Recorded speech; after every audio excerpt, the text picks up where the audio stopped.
100 years, Yellowjacket Athletics has been the pride of the University of Wisconsin-Superior. From our rich traditions deeply rooted in the community, Yellowjacket Athletics is at the forefront of where we call home. Whether it has been national or conference championships, individual or team-based, we have achieved success that helps UW-Superior stand out from the rest. Our determination and drive help us devote 110% of ourselves to become better, stronger, and supporters of one another. Yellow Jackets strive to be champions in the classroom, the community, or the athletic arena. We are great as individuals, but we thrive as a team, as a swarm. Just as we support each other on the field, we ask for your support to continue our mission of developing champions in every phase of life. Show up for the Superior Day of Giving, where we are calling on all Yellow Jackets to swarm together and help our student athletes reach their goals.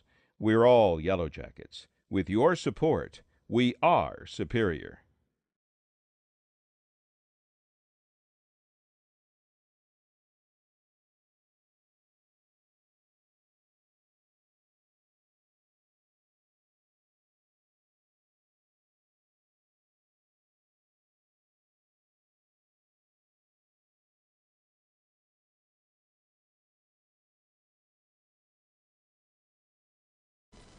Good morning and welcome to the 2022 Superior Day of Giving here at the University of Wisconsin-Superior. I am John Garver and I am joined by the big sound Matt Johnson making his telethon debut and athletics director Nick Bursick. And we are jumping into this as it's a university-wide day, Nick, but at the same time a really important day for athletics because as the years go on, fundraising becomes more and more important. And you know, it's fact of life. It's just the way things are in college athletics, and it's not just for us at the small school Division III level, all the way up to the Power Fives. You're fundraising a lot. Mm-hmm. Yeah, today is one of my favorite days of the year because this is a day that we look to go out and support our student athletes and support their experience.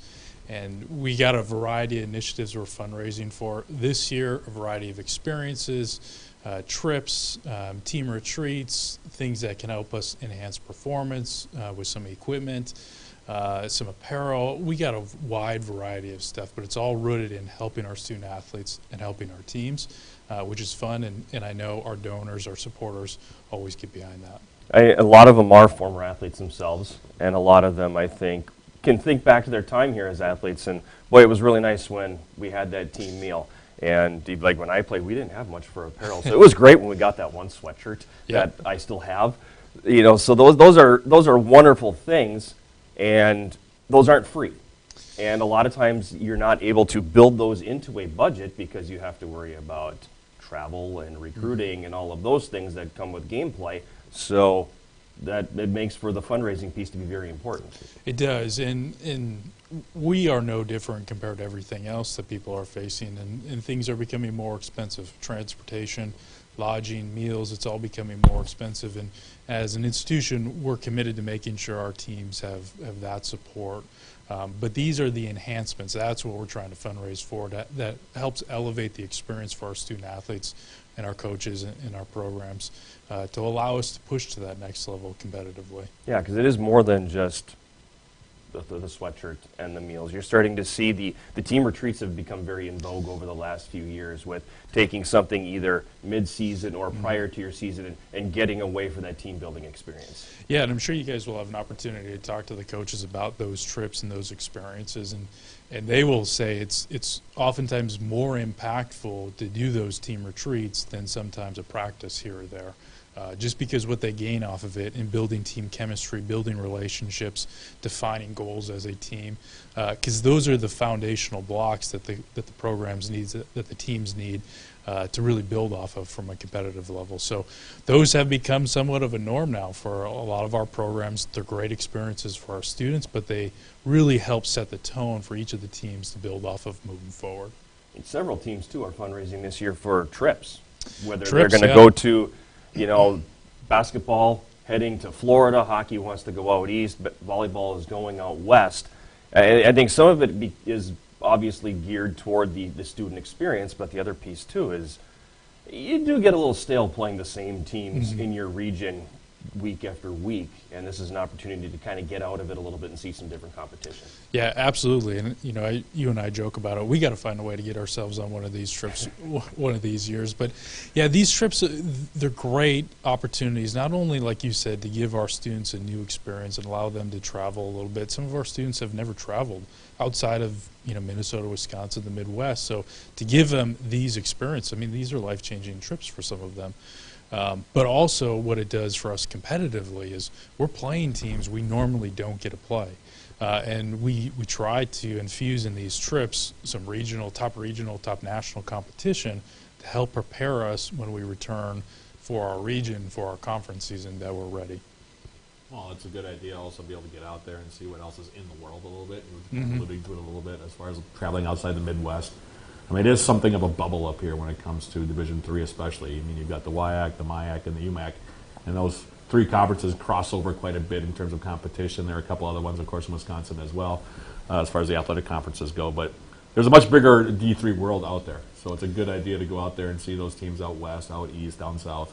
And, we've seen it with men's soccer and women's soccer the last couple of years. They've been able to make those trips. I know women's volleyball has gone down to Texas before as well. Baseball and softball obviously make their annual trips every year. But having that opportunity to go out there and kind of enrich the overall experience, yeah, I mean, it can't be anything but beneficial for everybody involved. It can create a recruiting piece too, because one, you can recruit your potential student athletes and say, we're making this trip, we're going to a different part of the country, this is a great thing for our team. At the same time, when you get to that different part of the country, you're exposing those people out there to this university and these programs.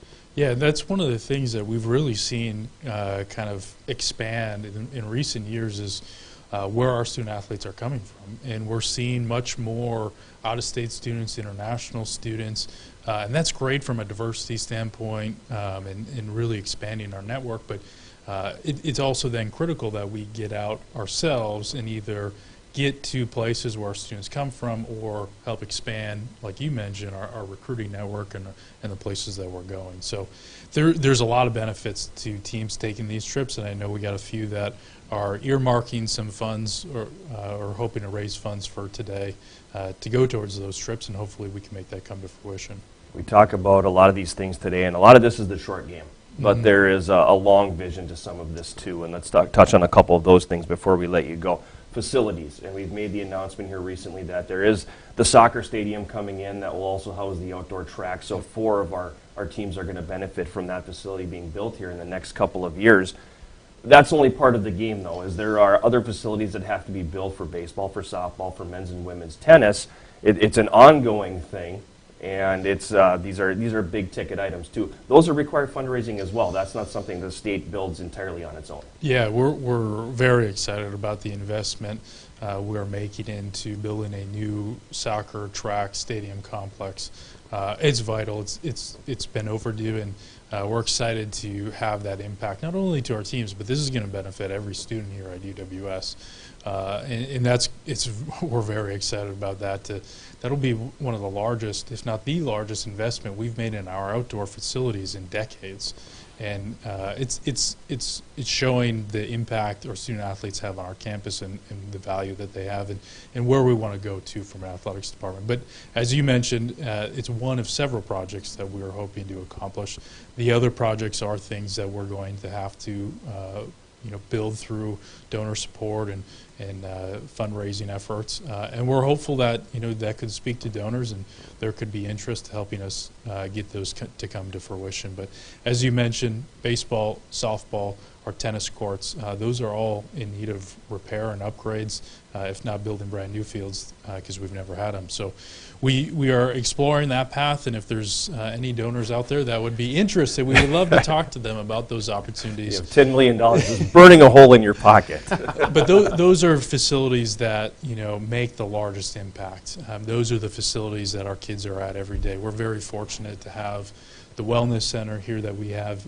It's a great training environment for a lot of our teams and a lot of our student athletes, but especially for baseball, softball, soccer, tennis, track, to be able to practice where you compete and have greater access, greater availability, those are critical to help us push competitively and take those next steps. Well, all those things too. I mean, beautify probably isn't the right word, but it helps to beautify your campus a little bit when you have those sharp-looking, new, modern facilities. Absolutely. It would enhance our campus, but also serve our general students and open up new opportunities for them for recreational programming, intramurals, and a wide variety of academic implications too. So it would have such a huge positive impact there. And probably the greater benefit too is also to our local community. We've been fortunate to be partnering with the school district here in town to kind of share and operate under one facility, but we're seeing that their programs are expanding, our programs are expanding, and that just means access becomes a little bit more difficult. But if we were able to have shared or two separate facilities, there could be a ton of synergies that we develop, and that's actually going to benefit the youth here in town to get to the high school level, to get to the college level. It's going to have such a huge impact. So we're excited about those possibilities. It could really be a benefit not only to our athletic programs, but to the campus community and the greater Twin Sport community.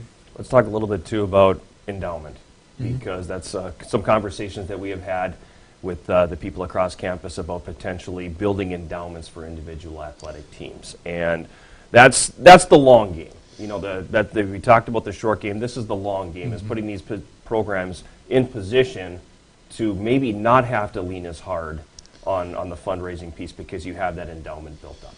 Yeah, and we talk about that a lot too in terms of the experience we want to provide our student athletes. That does take fiscal resources, and we want to find ways to explore to build that in a sustainable model. And endowments is that ticket, is that key.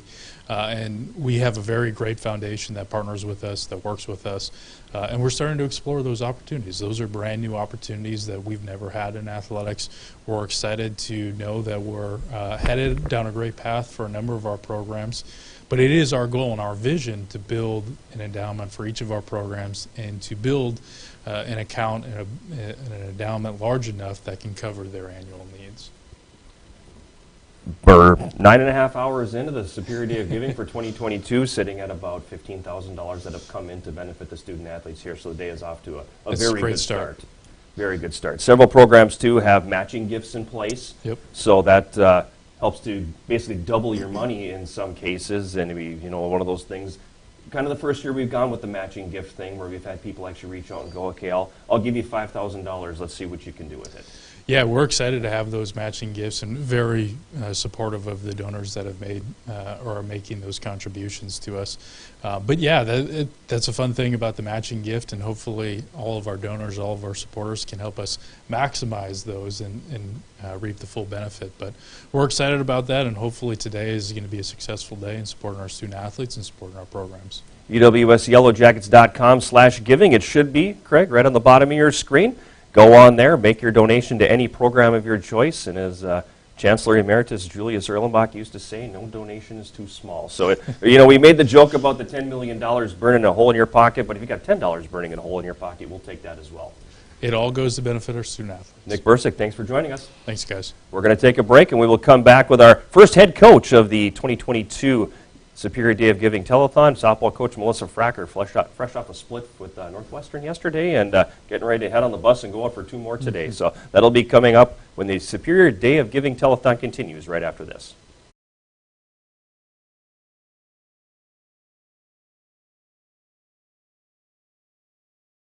Anyone who's had our chicken knows it's plump and juicy. What they may not know is that it's also 100% natural. All our chickens are certified, humanely raised, no antibiotics, on a high-quality diet of soy and grain. Why are they called tenders? They're called tenders because they come from the tenderloin of the breast, hand-trimmed just for colors. It's not a strip or a finger, it is the true tenderloin. I'll put our chicken tenders up against anybody's. That's like my Granny Franklin used to make. That's outstanding, Craig. Welcome to Delicious.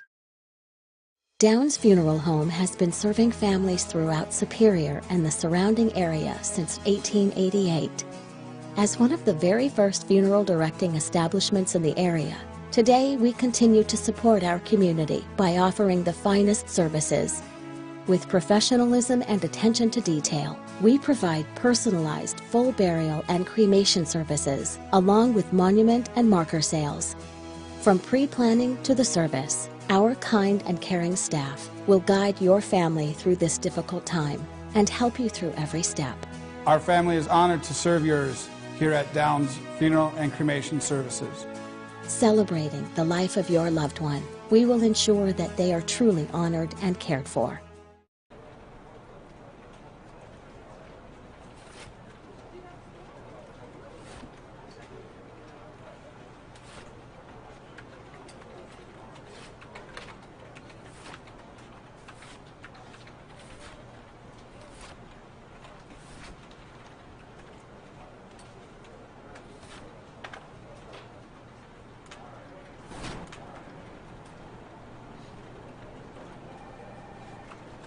Chemist Oil has been a local, family-owned and operated business since 1935, offering quality tire installation services. We're a full-service tire shop offering tire repair or replacement services at the most affordable prices. Trust us to take care of your car's brake repair needs. Our technicians have the right set of skills and expertise to take care of the problems that your car is experiencing. For more information, give us a call today and see what we can do for you. Yay! Here you go, sweetheart. It's your first savings account. A savings account? Imagine the possibilities. Oh, no. But I really wanted a basketball. You may dribble me. Imagining a bright future? Let's see how we can help. National Bank of Commerce. We make more possible. To us, 2 diamond jewelry, a diamond for our love, and a diamond for the life we share. To the woman I will love forever, to our past and to our future.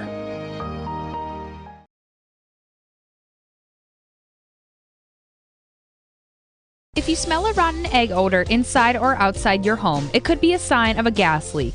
Don't panic. Leave the premises immediately and call Superior Water, Light and Power. A trained SWLMP technician will be dispatched to the location to inspect for a possible leak. Natural gas has an excellent safety record, but leaks are possible either accidental or by misuse. A safety message from Superior Water, Light and Power, an elite company. Great service, even better, at swlp.com and on Facebook. Grizzlies is now catering. From office parties to graduation parties to large weddings, Grizzlies offers homemade rotisserie chicken, pulled pork, and more. So for your next party, call Grizzlies Wood-Fired Grill and Catering at 715-392-5210.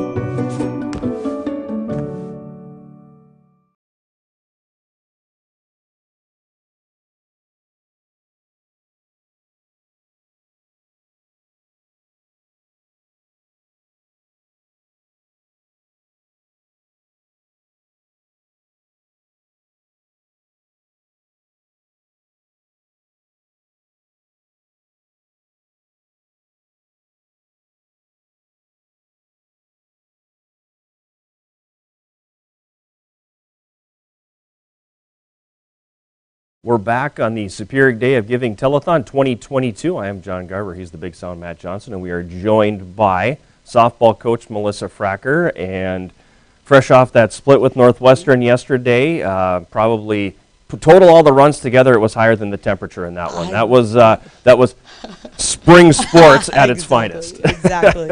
Yep, and the girls were out there fighting, and obviously you don't ever want to talk about the temperature, but at the end of the day, it certainly it's hard not to when it's hard not to when it is that kind of temperature. So proud of them, both teams, for getting out there and fighting in what would not be preferred temperatures for anybody, I'd say. So. And it was kind of funny watching the senior day festivities at the very end, because it was everybody kind of standing out there doing this, and then, okay, please go to the circle, and they kind of shuffled over to the circle, and everybody just kept standing there doing this. The warmest people in the place were the ones upstairs reading everything. Yeah, I heard there was some kind of heater in there, so I should have sent the team. It was some kind of heater, yes. I mean, I wouldn't say it was a furnace by any means, but it did keep things a little bit warm up there. At any rate, though, season's off to a pretty good start for your team, and I know when the preseason poll came out and you were in the 3 slot, you were kind of,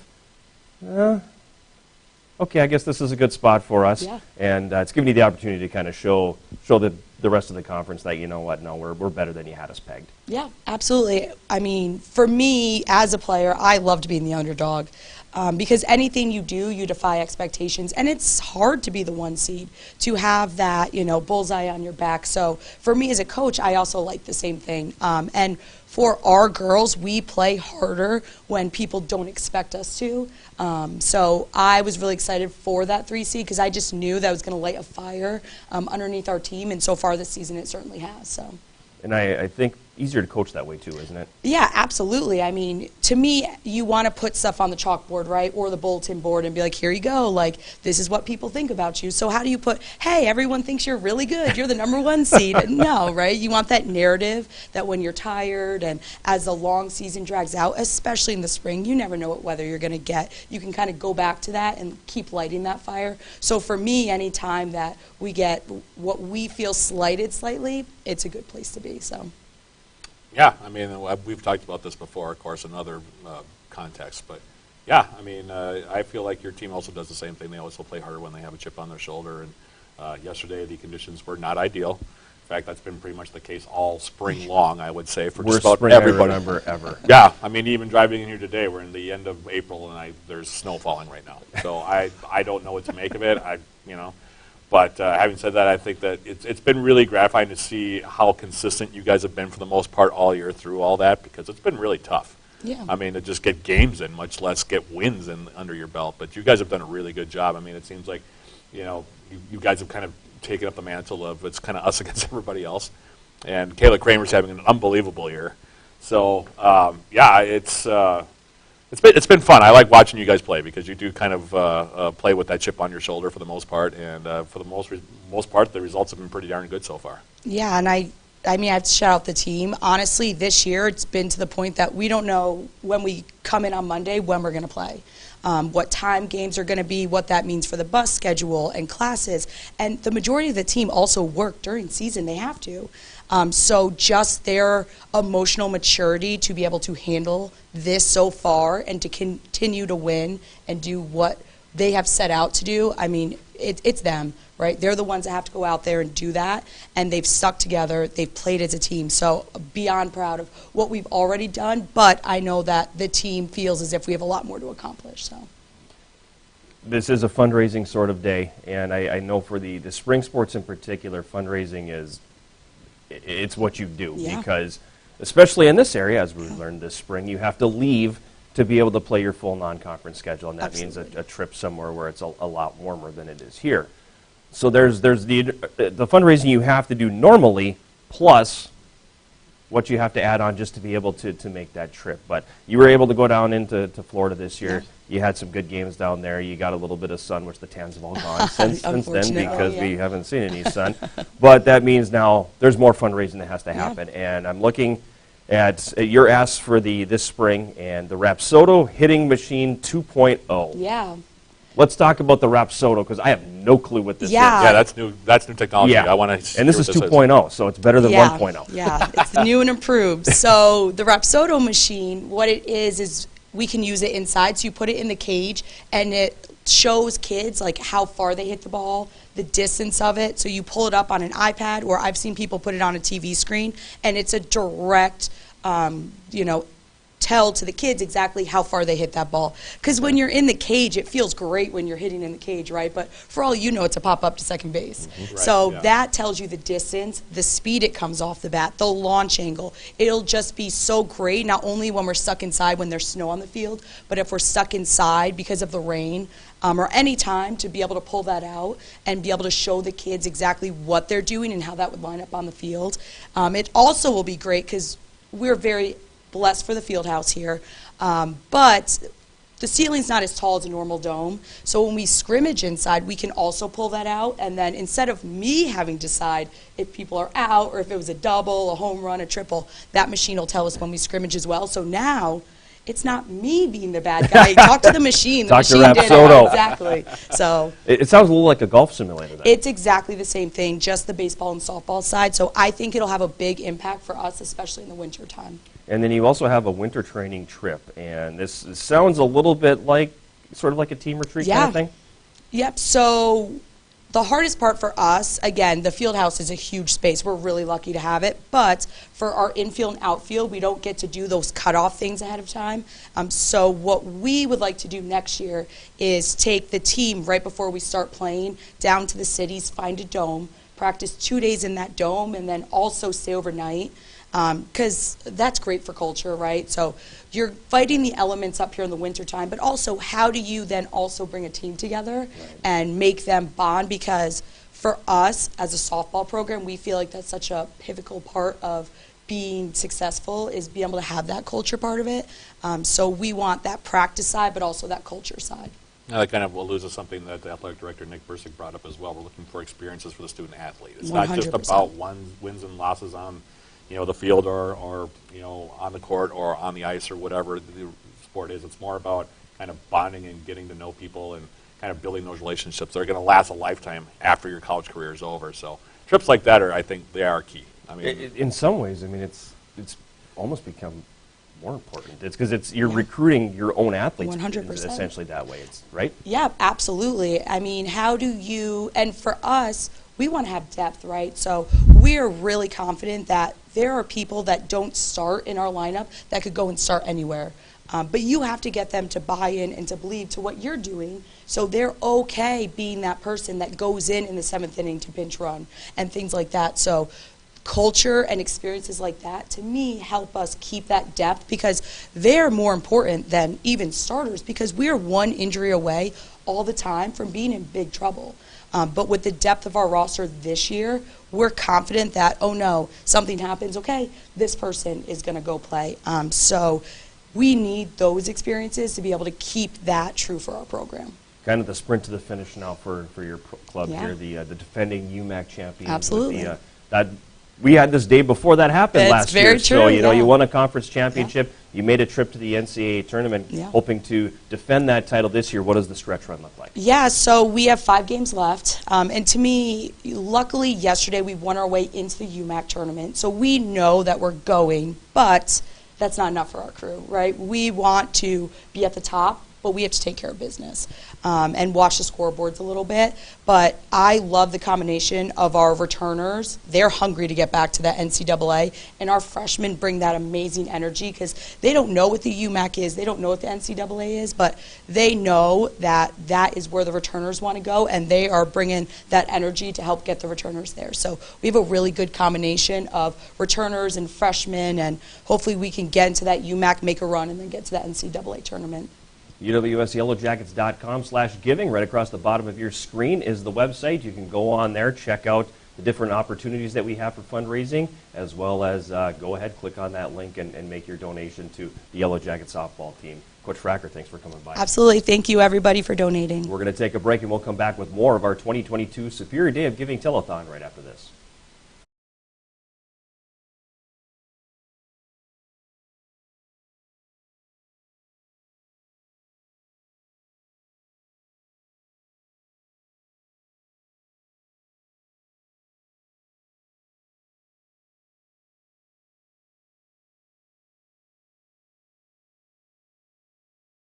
Anyone who's had our chicken knows it's plump and juicy. What they may not know is that it's also 100% natural. All our chickens are certified, humanely raised, no antibiotics, on a high-quality diet of soy and grain. Why are they called tenders? They're called tenders because they come from the tenderloin of the breast, hand-trimmed just for colors. It's not a strip or a finger, it is the true tenderloin. I'll put our chicken tenders up against anybody's. That's like my Granny Franklin used to make. That's outstanding, Craig. Welcome to Delicious.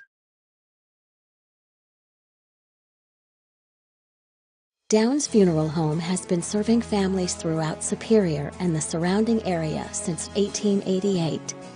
As one of the very first funeral directing establishments in the area, today we continue to support our community by offering the finest services. With professionalism and attention to detail, we provide personalized full burial and cremation services, along with monument and marker sales. From pre-planning to the service, our kind and caring staff will guide your family through this difficult time and help you through every step. Our family is honored to serve yours here at Downs Funeral and Cremation Services. Celebrating the life of your loved one we will ensure that they are truly honored and cared for. Chemist Oil has been a local, family-owned and operated business since 1935, offering quality tire installation services. We're a full-service tire shop offering tire repair or replacement services at the most affordable prices. Trust us to take care of your car's brake repair needs. Our technicians have the right set of skills and expertise to take care of the problems that your car is experiencing. For more information, give us a call today and see what we can do for you.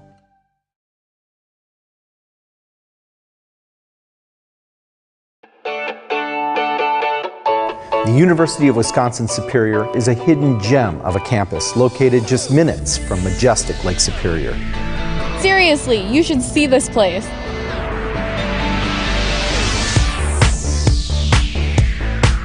Check out the architecture.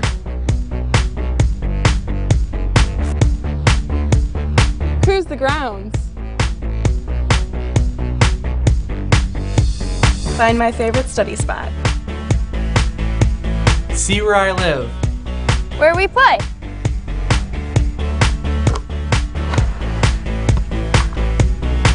Where we perform. Come and see where I am preparing to make a real impact on people's lives. Visit a vibrant, multicultural, liberal arts university. Check out over 60 program offerings. See why we are a leader in undergraduate research. See how community partnerships lead to active learning environments. See why I love Superior. Discover a place where excellence and affordability meet. Schedule a visit to our friendly and inclusive campus today. Because one visit to UW Superior can lead to a lifetime of opportunity.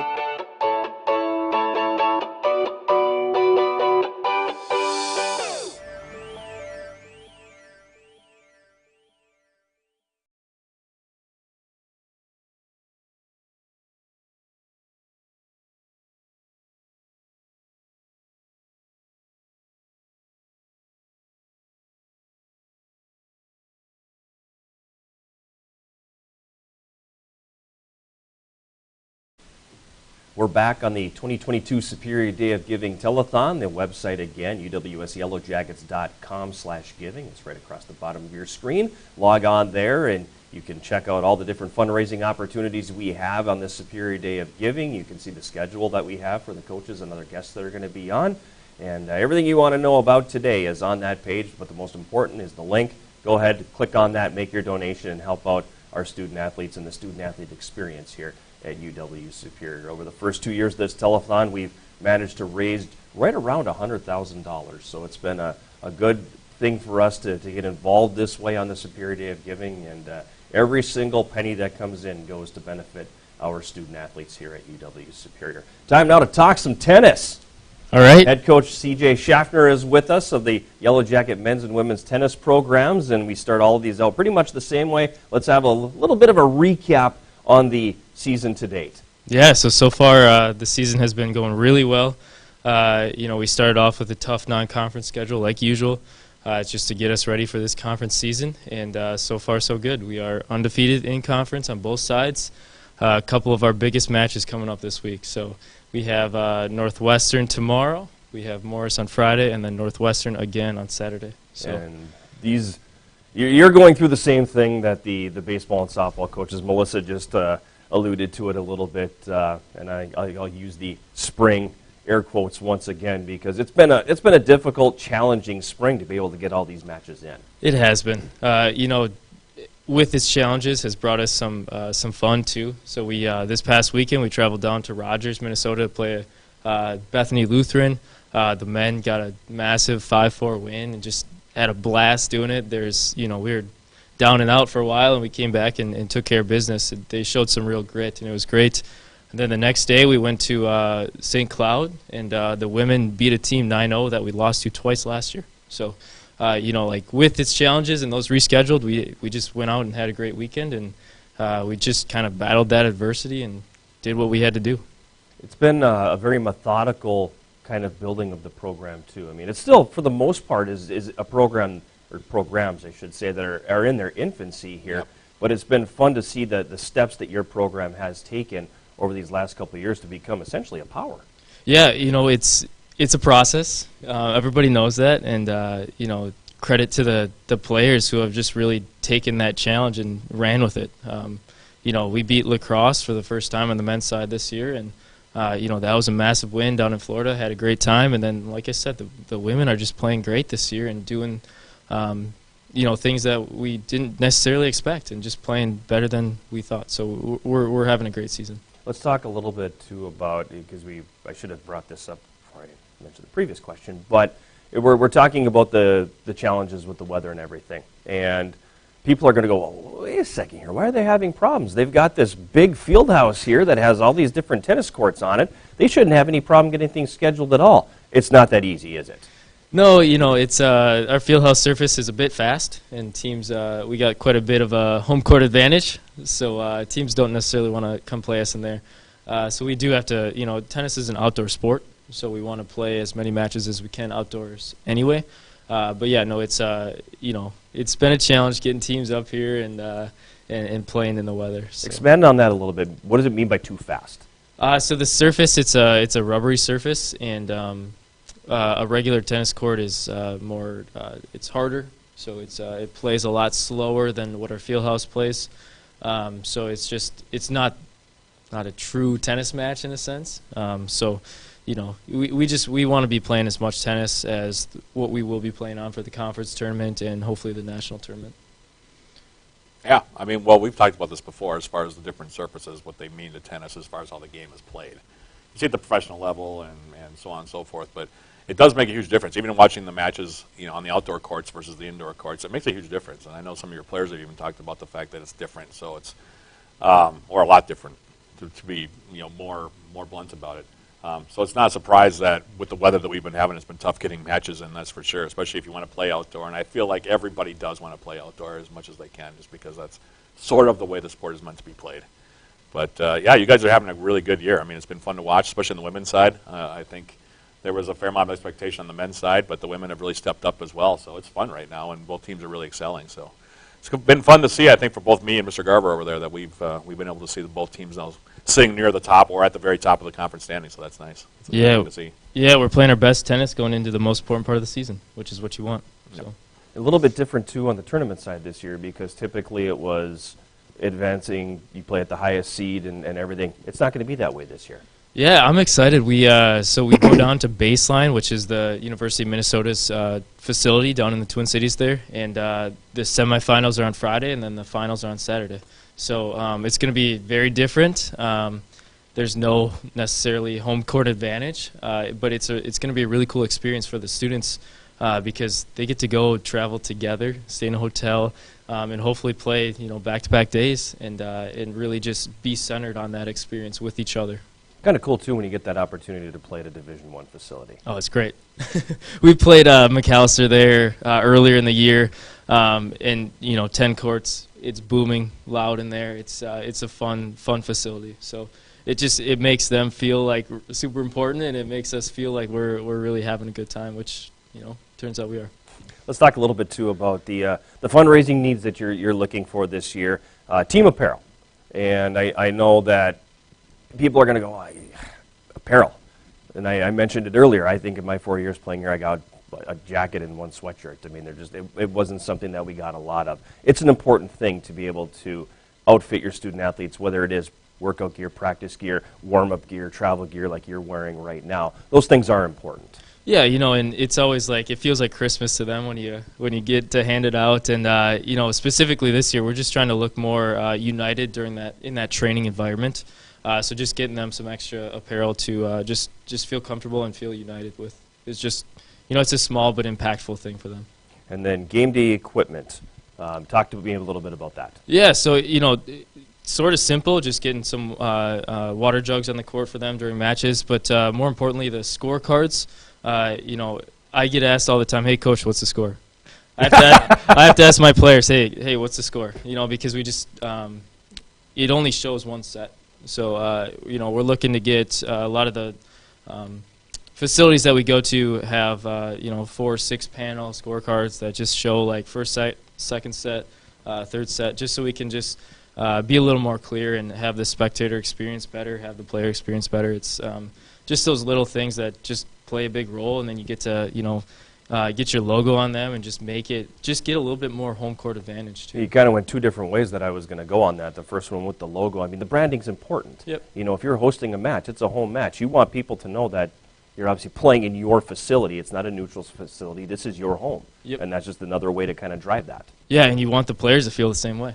You just want it to be, you want it to feel like, hey, we are supposed to be here on our home courts and take care of business. And the other piece, when you said scorecards, I mean, in my mind, I went to like baseball, almost like a lineup chart kind of thing. But this is literally the panel on the courts that broadcasts essentially the score for everybody. Yep, yeah, they're posted right on the sides of the net, so they just show all the sets, and it just gives you a clear picture of what's going on in the match. I'm glad too, because there's times where I've been like, okay, it says 6'4", what does that mean? Right. So that for the stat nerd in me, that's kind of an important piece too. So I appreciate that you're going to try to get something like that too. Yep. So the big stretch run is on, and then hopefully a couple of playoff victories, and then onto some NCAA competition. That could be a lot of fun. Hopefully, that's the plan. That's the plan. We're glad to hear that. C.J. Schaffner, head. I knew I was going to stutter over one of them today. Head men's and women's tennis coach here at UW Superior. UWSYellowjackets.com/giving is the website. Please log on now and make your donation to any of our programs and help Coach Schaffner get his the water jugs that they need, and the things they need on game day, as well as the apparel that makes them look like a team. Hopefully, a team that's going to be traveling to the NCAA. Coach, thanks for stopping by. Thanks for having me. We're going to take a break. We'll come back with more of our Superior Day of Giving Telethon right after this.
Chemist Oil has been a local, family-owned and operated business since 1935, offering quality tire installation services. We're a full-service tire shop offering tire repair or replacement services at the most affordable prices. Trust us to take care of your car's brake repair needs.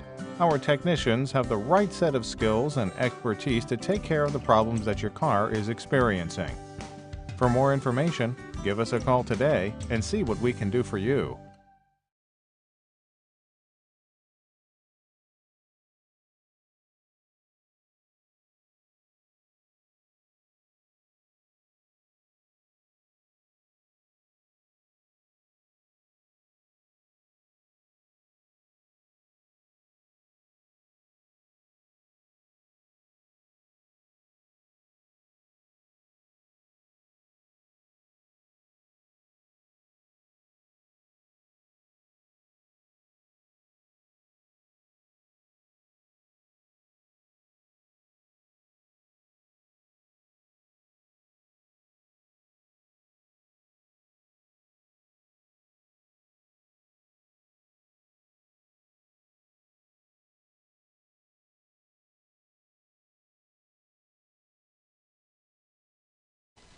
We return to the 2022 Superior Day of Giving Telethon here on the iFan Sports Network. I am John Garver. He is Matt Johnson. In between us is TJ Oakes, the head baseball coach here at UW Superior in his first season as the head coach of the Yellowjackets. And I know Division III sports, nothing new because you had an apprenticeship for a number of years down at St. Mary's. But first year as the head coach, and what a season it's been. It's been a unique spring. What a season it's been. That's one way to put it. That's about all you can say about it. Very unique. So a lot of challenges along the way, but a lot of learning as well. I feel like, Matt, you mentioned it before we came on the air, but we talked with Melissa, we talked with CJ. They've had their bumps along the way here trying to get all this figured out, but I don't think any team has been impacted more than your baseball team has been. Yeah, it's been frustrating, but you know, we got to cherish each time we get a chance to go out in the field and participate as a team. So it's been challenging, but I urge our guys to not make excuses and just try to get it done. I have a quote in my office that you can make excuses or make it happen, but you can't do both. So we're at the point where we have 12 games to play in the next 13 days. And we can make excuses about it, or we can just find a way to get it done and cherish the times we get out there. So that's what we're going to choose to do, and continue to flow with the situation, as frustrating as it is, but we'll continue to get after it and play as hard as we can, and whatever outcome we get, we can live with at the end of the day if we do that. If any guys have any notions of playing pro ball after this, you're getting a taste of what the schedule is going to be like over the next 2 weeks. Exactly right. Well, it's kind of like blowing everyone's minds, I think. There's been so many logistical issues this year that John and I have been up here in this area long enough, and you have too, being a native Minnesotan, to know that spring sports are very, very chaotic. They're somewhat frenzied. There's no really way of predicting how you're going to be able to get on the field, how many times you're going to be able to get on the field, and all that kind of stuff. This year, there's been extra logistical issues that I have never seen happen before in the spring. I mean, there's been all kinds of shortages with umpires, not being able to get the field, and all of a sudden we can't get this field when we could get it yesterday. I mean, it's just been a whole raft of things.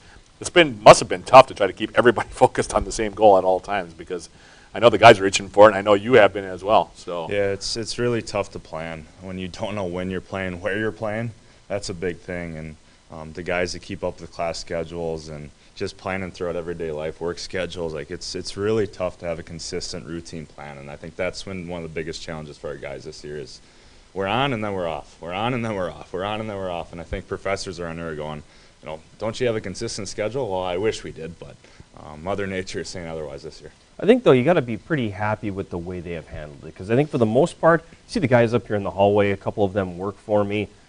They're not complaining. They're just kind of rolling with the punches a little bit. For sure. And you got to be happy with how they've handled it. For sure, and like I said, that's all you can do. It's challenging for everyone. So choose to have a good attitude, and that's what I tell our guys every day. Choose to be happy, choose to be optimistic, and choose to have a good attitude. And we can't control the weather. We can't control umpire shortages. We can't control all the things that have happened to us that have not allowed us to play. So when you can't control those things, you just keep going.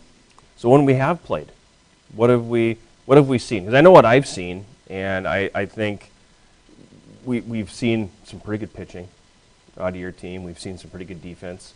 At times the offense has been there, at other times it's been a struggle to score runs. But from a coaching standpoint, what have you liked about what you've been able to see in the number of games you've been able to play? Yep, I think you hit the nail on the head, John.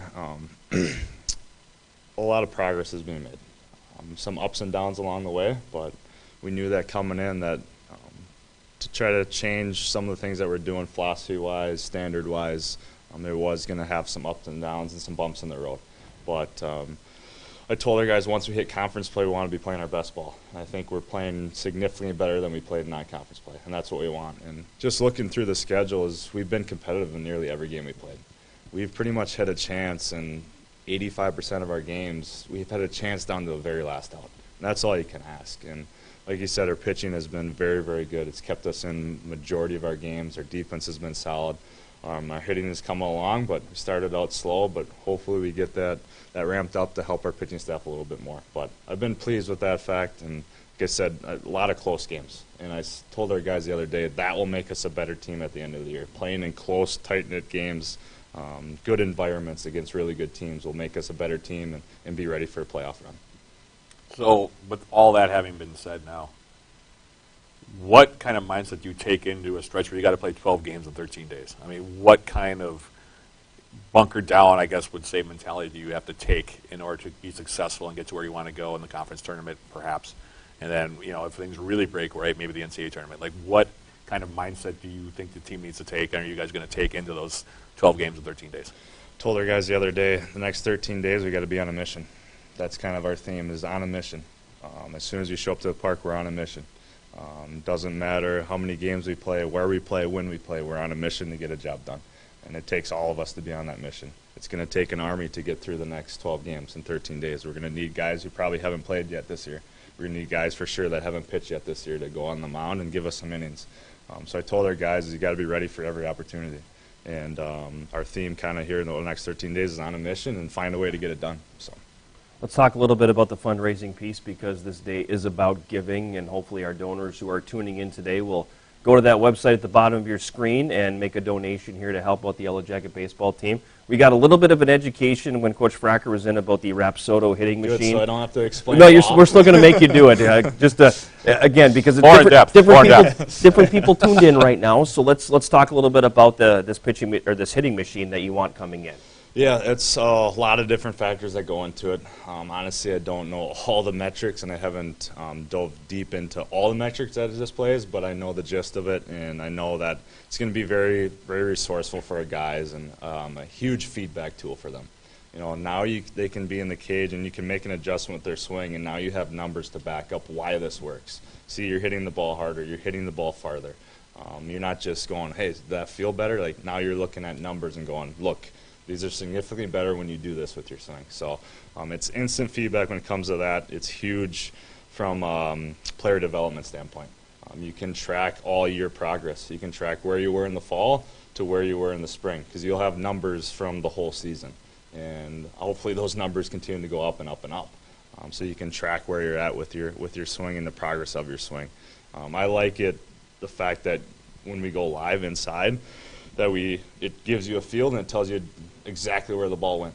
So it takes the human element out of whether that was a double, triple home run. It shows you right on the screen, hey, that was a base hit up the middle. That was a ground ball to the shortstop.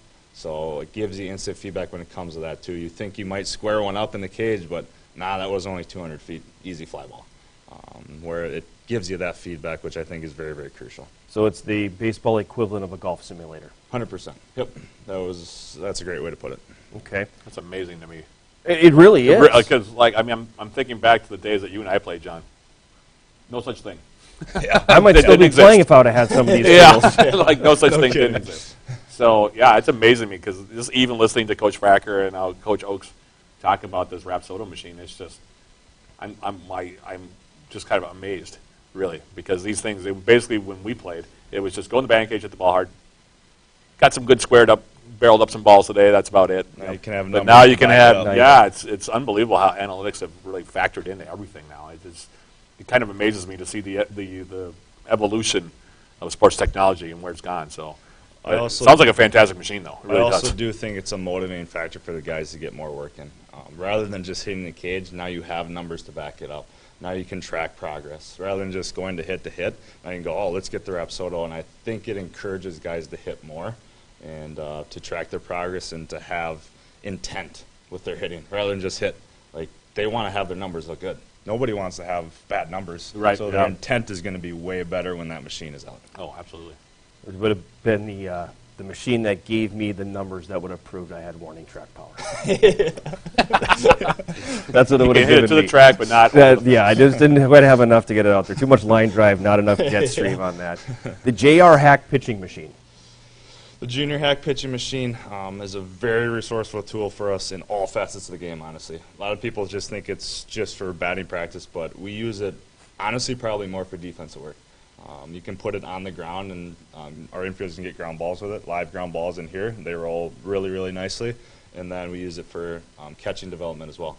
So breaking balls off a Junior Hack attack machine, and just framing pitches and blocking the whole works, rather than just have somebody throw all day. Now you have a machine that can endless amounts of reps. The catcher in me suddenly has a sore shoulder thinking about these balls coming off the ground back into my shoulder. Right. Yeah.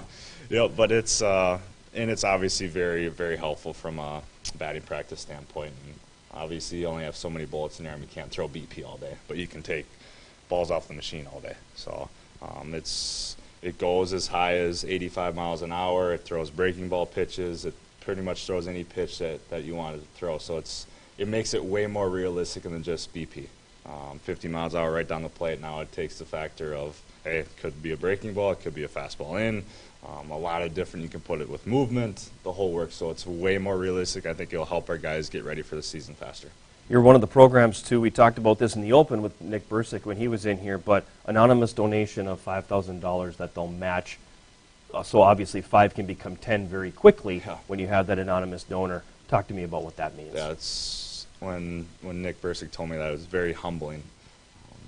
Very, very appreciative of the support that our donors have given us, and our alumni and all of our fans. Like, been very, very huge since day one I stepped on campus. They've been very supportive and willing to help with whatever you need. And that's a very, very humbling moment, and shows that we're doing the right things. We're doing the right things, we're on the right track, and people are buying in. That's all you can ask right now. People to buy into what you're doing, people to believe in what you're doing, people to trust in what you're doing. That's what it takes to build a successful program. You know, and we talked a little bit, too, about how just the business of athletics now, a big piece of that is fundraising. And, you know, the role of the athletic director 10, 25, 30 years ago was very different from what it is now. Now you're a fundraiser. You're about revenue now. You have a different perspective because you were a Division I athlete at a Power 5 school. That said, it's big even at that level, isn't it? So it's not, what we're doing isn't unique to us. It's all the way up the chain. 100%, especially in non-revenue sports, quote unquote. Sports that don't generate as much revenue as football, as basketball at the Division I level. It's fundraising is a significant part of the program. Is all the travel costs, all the team meals, the hotels, everything involves in getting new equipment like we're trying to do today. It plays a huge factor in the overall player experience. And that's what we're all about, is giving the student athletes the best experience possible. And that cannot happen without donor support and fundraising.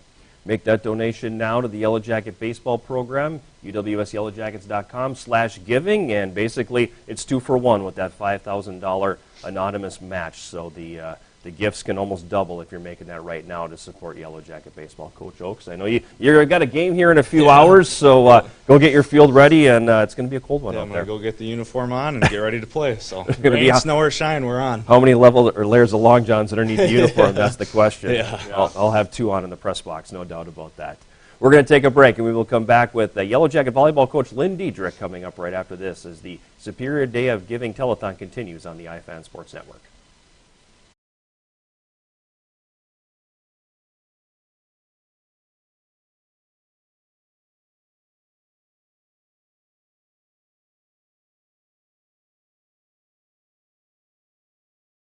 Anyone who's had our chicken knows it's plump and juicy. What they may not know is that it's also 100% natural. All our chickens are certified, humanely raised, no antibiotics, on a high-quality diet of soy and grain.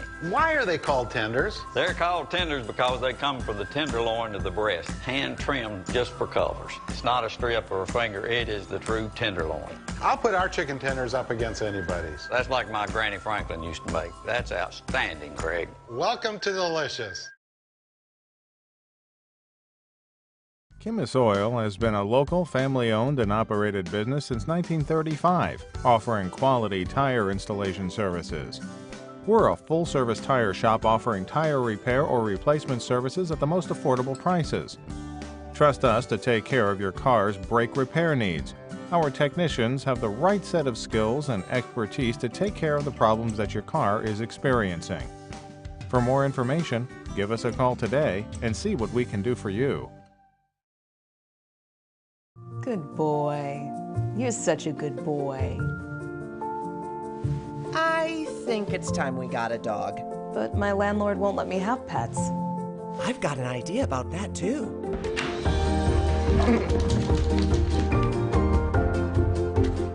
You've got big dreams and a bold imagination. Let's see how we can help. National Bank of Commerce. We make more possible.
We're back on the 2022 Superior Day of Giving Telethon. That website again, right across the bottom of your screen, uwsyellowjackets.com/giving. Log on to that, see our schedule of guests, see the different fundraising opportunities we have with our individual programs as well as the athletics department. Haven't touched on that at all today, as we do a lot in terms of team fundraising, but we also fundraise for different things within our department as well.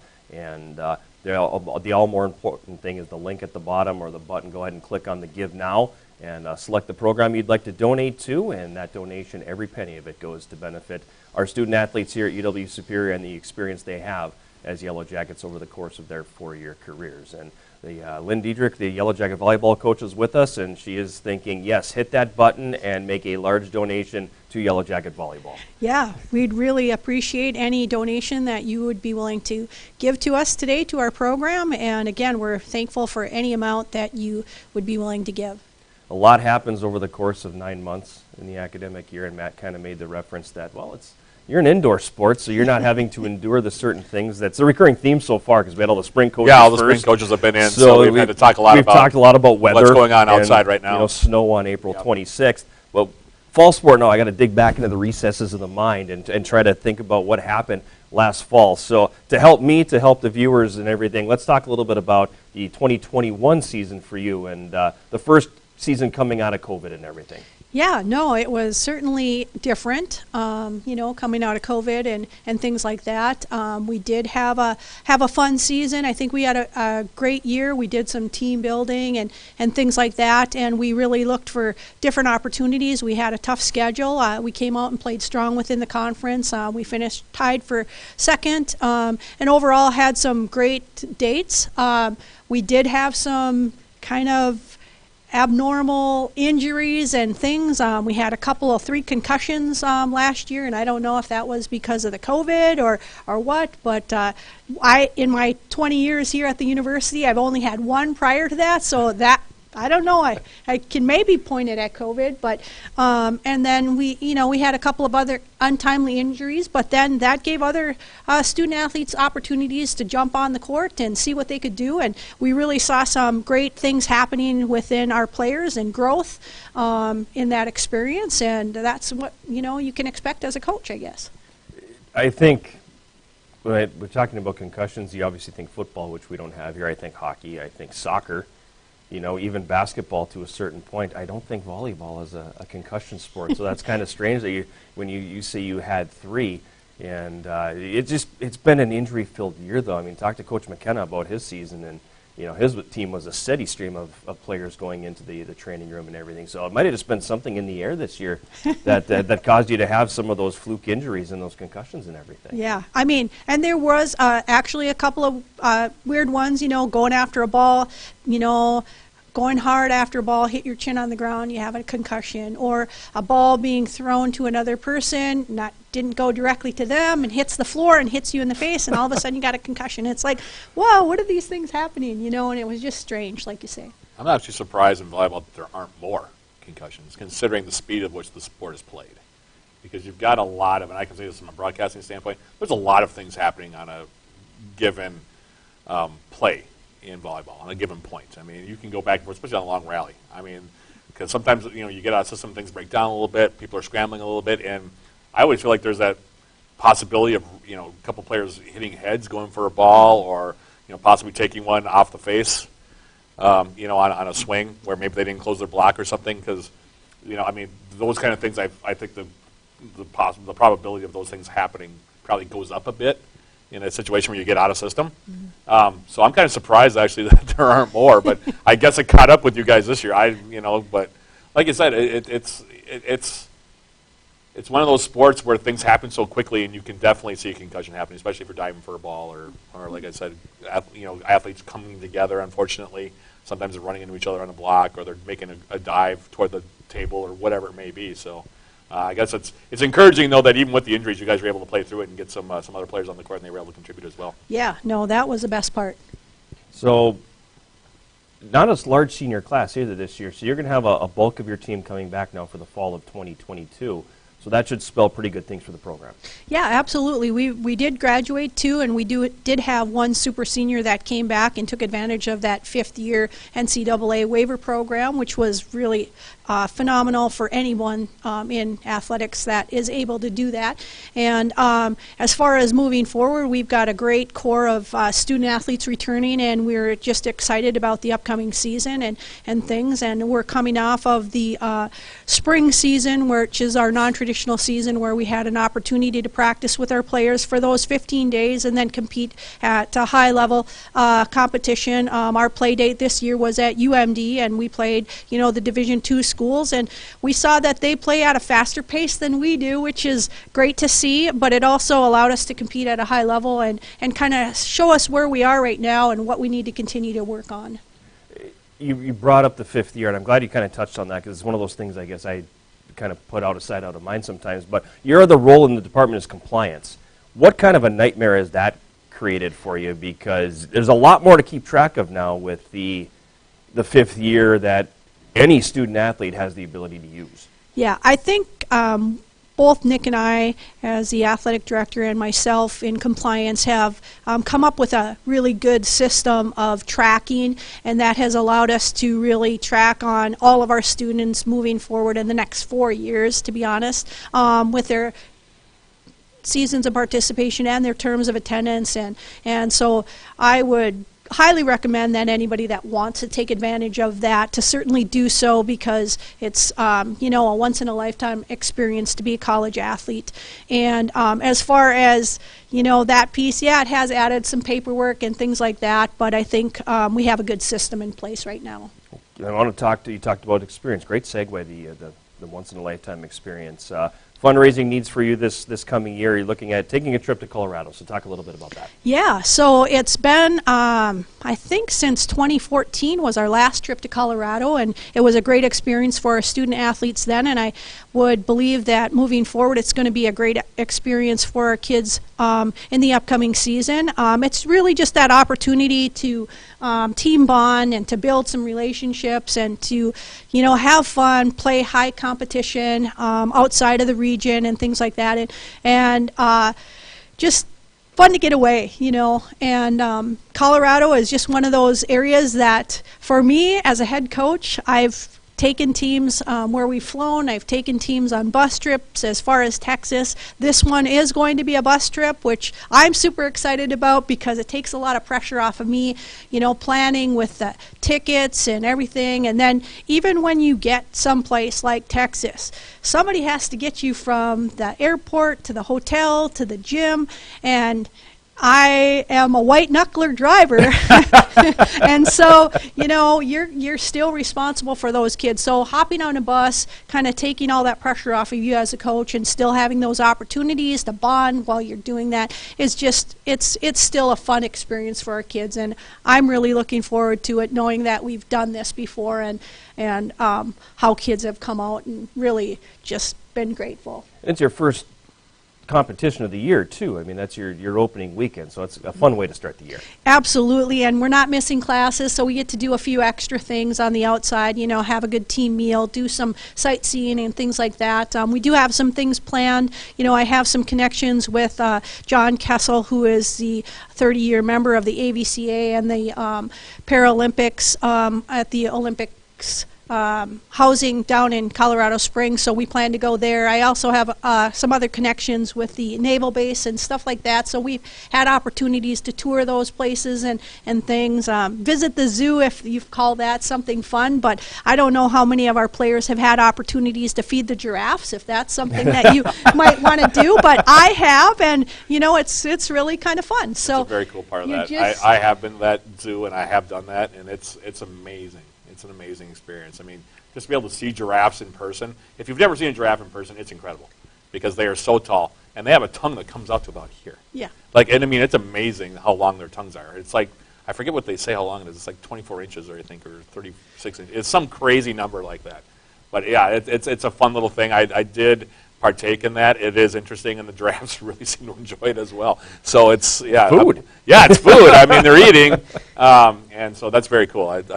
Colorado Springs and Colorado in general is one of my favorite places to go. So I'll be envying you guys when you're out there for sure. I've never fed a giraffe, but I have fed a kangaroo. Well, there you go. That's a little bit of a different piece. We'll talk about that some other time. The other thing, team apparel, and we touched on this earlier with a couple of other coaches, but you can never have enough apparel. Absolutely. And I look at my own closet and know that I have a stack of UWS gear and things like that I've collected throughout the last 20 years and things. And I think for our student athletes moving forward, it's just something, it's that pride in wearing that gear moving forward, and, you get to take it with you. And I think as far as even advertising and walking advertising and branding for our university, there is no better way to be out there and see somebody at a concert or whatever with their UWS volleyball sweatshirt on and going, oh my, maybe I better check that out, right? And so I think it's just fun for them to have that extra gear, and they wear it with pride.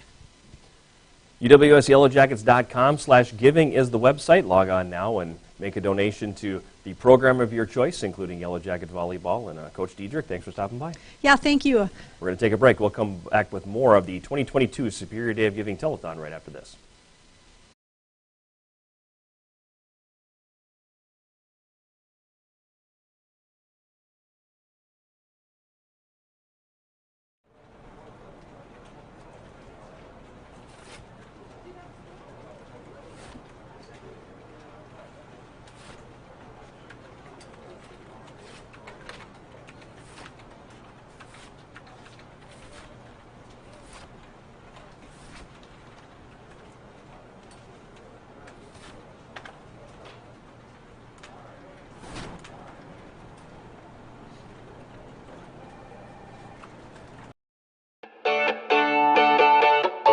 The University of Wisconsin-Superior is a hidden gem of a campus located just minutes from majestic Lake Superior. Seriously, you should see this place.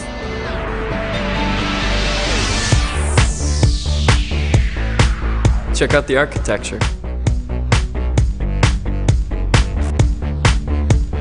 Cruise the grounds. Find my favorite study spot. See where I live. Where we play.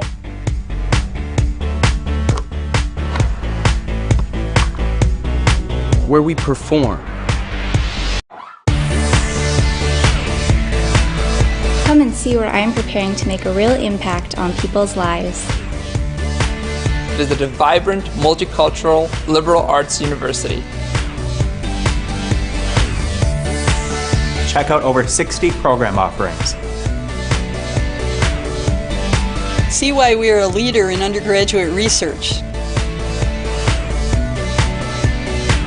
See how community partnerships lead to active learning environments. See why I love Superior. Discover a place where excellence and affordability meet. Schedule a visit to our friendly and inclusive campus today. Because one visit to UW Superior can lead to a lifetime of opportunity.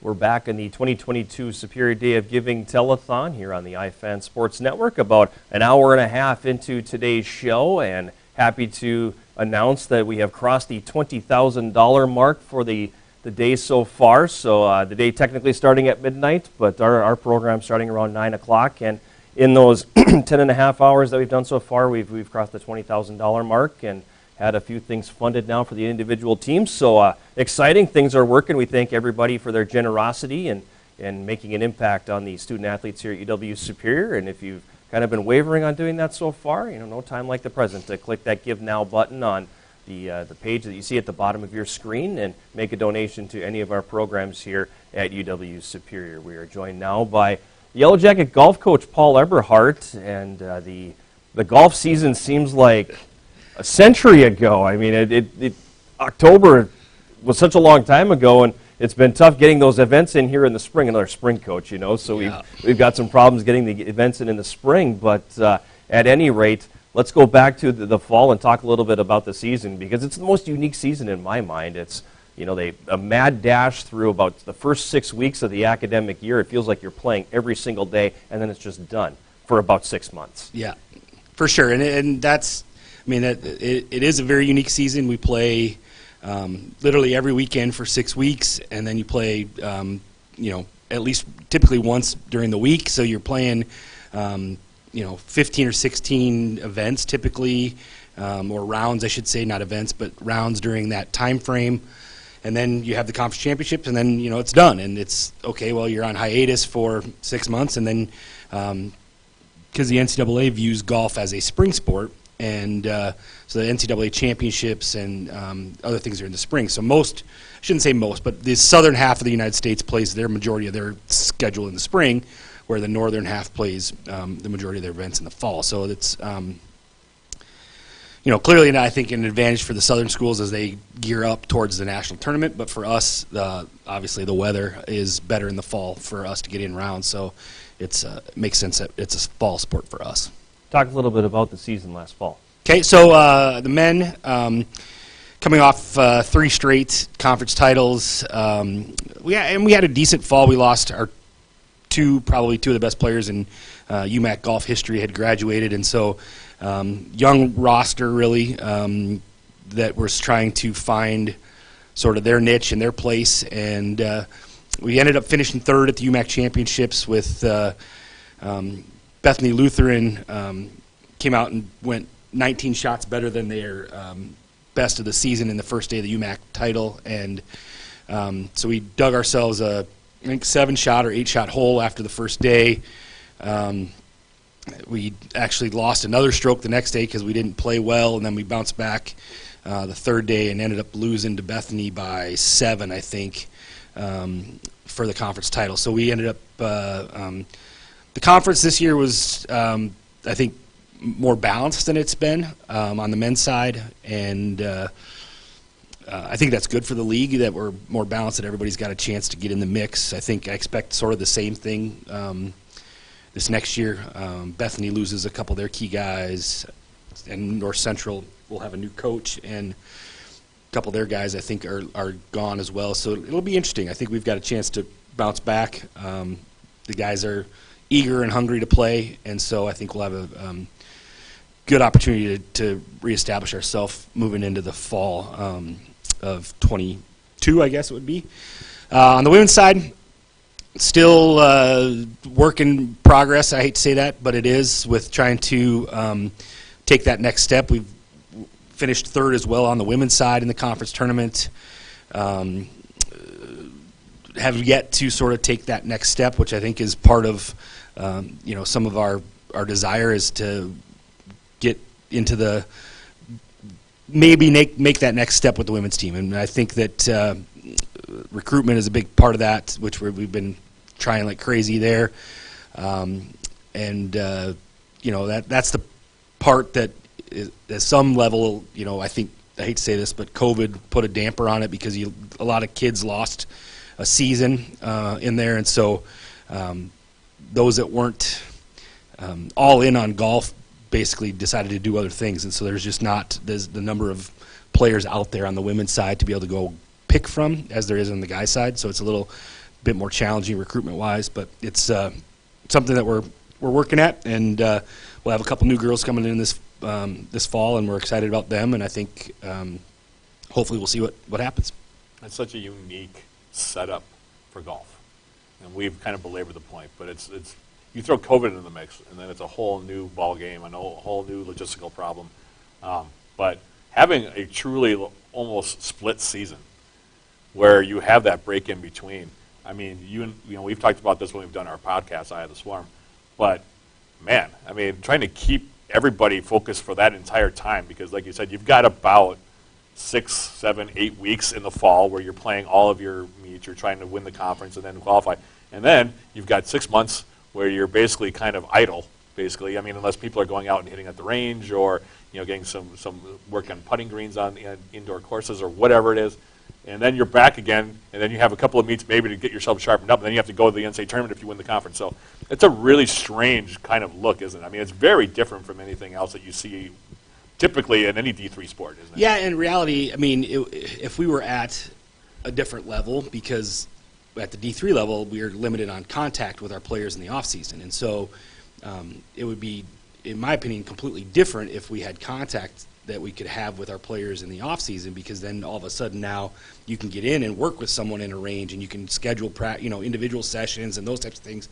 But with NCAA D3 bylaws, you're not allowed to do those things, and so you really are off for 6 months. I mean, the only thing they do is they do some weightlifting and some agility type stuff that they try to do in that time frame. But as far as our personal contact with them as golfers, we can't do anything with them, and so it's that time frame is just super limited. And then it's like going through 2 preseasons. Really, yeah, it really is. And then you kind of try to have to prep, and then again, I hate to belabor the point, but COVID put a damper on travel and some of those types of things. So it was a situation where you didn't take a spring break trip and some of those other things because of uncertainty with travel restrictions and some of those things. And so it's and again, I think it's a situation where hopefully we're moving forward past that at this point, and so we can kind of return to, I hate to say it, I've heard that multiple times too, but return to sort of a normal situation and a normal schedule, and build up moving forward with hopefully a routine, which would be a nice change. Yeah, I can imagine. Yeah. Let's talk a little bit about the fundraising needs, because that is the purpose of the day today. Again, the website, uwsyellowjackets.com/giving. And the men's and women's golf programs, team retreat. Talk to me about that. Yeah, so this would be something new for us, and we really have kind of sort of done it. I mean, we've traveled a little bit and gone and played. I mean, we've gone and we've played Black Bear in Cloquet, and we've played last year we played at Solon Springs, and we've played at Turtleback. But we've never really stayed overnight. We've really never made it kind of an event. And so typically we have some days before school starts, because we start in mid-August, late August, and we would get together and we practice and get ready for the season. And so I thought, I've seen other teams that have done the retreats and they've spoken well of them. And so for me, I thought it would be a great opportunity for us to go somewhere, and we're looking at Giants Ridge as a potential probable, and go up there, play a round of golf, then have some activities with the some team building stuff with our men and our women, so there's some cohesion between the two, and then potentially get up the next day and play again, and then come home. And I think that would give us an opportunity to get a couple of quality rounds in at elite level course, which I think is 2 spectacular courses. Yeah, 2 spectacular courses. So opportunity for us to play. Great places to play, different look than other places that we will have played during the year. And so it's an experience piece for our student athletes, which I think is important, and then also the ability for us to sort of get away and focus in on team building and some of those types of things. Because golf is still a team sport. I mean, as much as it's individualized and some of those things, there is some team pieces to it, some camaraderie and some of those things that I think are extremely important, especially when you get to a conference tournament, and there's times where you need to be able to pick each other up and those types of things. And I think that goes a long ways to be able to do some of those types of things. It'd be a new experience for us as a golf program. So I think I'm pretty excited about it. I think it'd be a great opportunity for us. The other item that you have listed, and it seems really small, but kind of a big deal, hats and towels. And one of those things that, again, small, but if everybody in your team is branded the same way, it has an impact. Yeah, for sure. And I think that, everybody knows budgets are limited. And so those are things that unfortunately fall outside of our budget, because we don't have, the funding to be able to just buy all the gear that we want to buy. And so the hat and the golf towel are something that I think is, I hate to say it, a relatively easy way for us to brand and market each other, and have some uniformity with our team. So, we have our team bags, our golf bags that our student athletes have, but then to be able to put a nice golf towel with it, with the Yellowjacket logo on it, so that everybody's bag sort of looks the same and we're uniform. And then the other thing is to have a hat, because obviously you're playing in there's sun, and I don't like it when guys are out or girls are out wearing different branded hats. I don't think it looks great. So I want us to be able to look uniform and look like a team, and that's part of, I think, the mission behind the hat and the towel part, is to create some team uniformity. Some and again, it's a little thing, but if we go out and we look the same, we look well prepared, we look the part, I think that goes a long way, and we've been able to do that, and I would like to be able to continue to be able to fund those things for our program. Not on the list here, but obviously something that would have an impact. We touched on it with Nick Bursick when he was in, when we were talking about facilities, and slowly but surely been chipping away at an indoor facility for your teams to be able to utilize. And a little more of a big ticket item when you're talking about multiple simulators and undulating putting greens and things like that. But if you're talking about the environment that we have here and the way that the season is absolutely split by a typically harsh winter, a room like that is a very big deal and something that is needed. Yeah, for sure. And I would say that this year further illustrated it more than anything. So our student athletes were able to play last weekend, both the men and the women, and we did not score well. And I basically knew we weren't going to score well and not going to play well, because I think out of the 9 athletes that golfed, I think 3 of them had hit balls outside and had an opportunity to get their swings down. And, again, golf is something that is muscle memory. It's something that takes repetition to get good at. And so without having those opportunities, it's something that you miss out on. And so we've slowly been chipping away at some items in there, and we've been, thankful for what we have.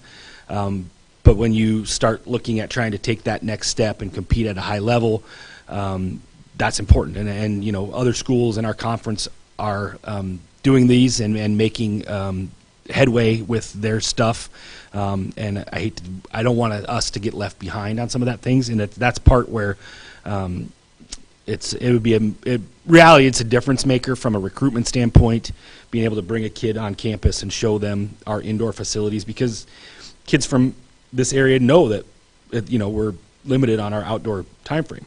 They play golf all summer outside and love golf, and they want to get out and they want to hit and they want to putt, and yet obviously when there's 2 feet of snow on the ground, it's hard to do that. So if we have an indoor facility that can help guide them and train them at a certain level, that would be a huge advantage for us.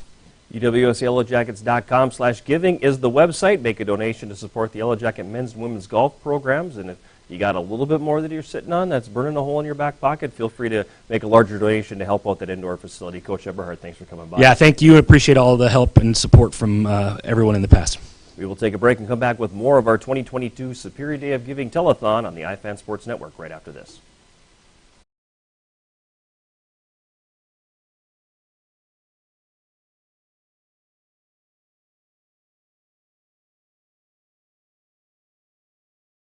Downs Funeral Home has been serving families throughout Superior and the surrounding area since 1888. As one of the very first funeral directing establishments in the area, today we continue to support our community by offering the finest services. With professionalism and attention to detail, we provide personalized full burial and cremation services, along with monument and marker sales. From pre-planning to the service, our kind and caring staff will guide your family through this difficult time and help you through every step. Our family is honored to serve yours here at Downs Funeral and Cremation Services. Celebrating the life of your loved one, we will ensure that they are truly honored and cared for.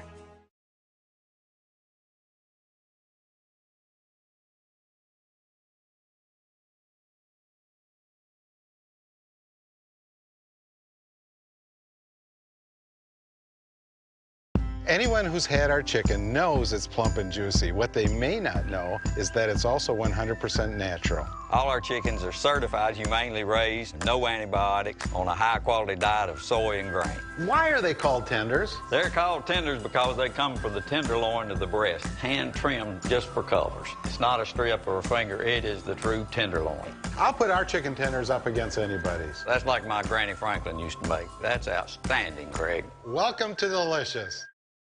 To us, 2 diamond jewelry, a diamond for our love, and a diamond for the life we share. To the woman I will love forever, to our past and to our future.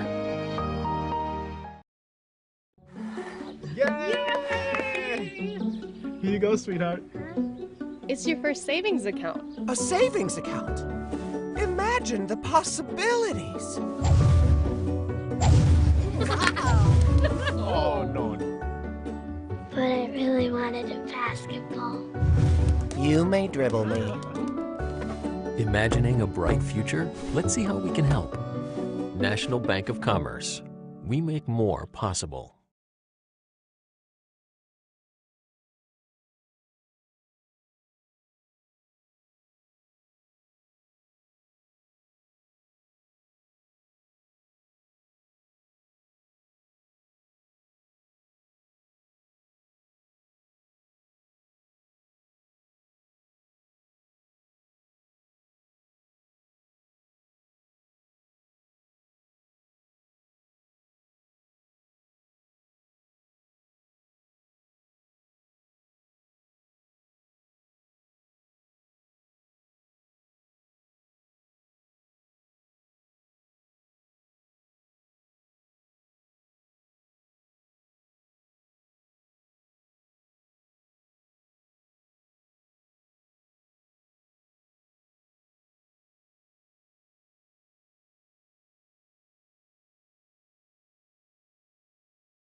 We're back on the 2022 Superior Day of Giving Telethon. UWSYellowjackets.com/giving is the website at the bottom of your screen. Log on, whether it's on your laptop or maybe you have a smart TV that will let you do it. I don't know. My TV doesn't work that way, but mine's still a square box. I try not to have items in my house that are smarter than me.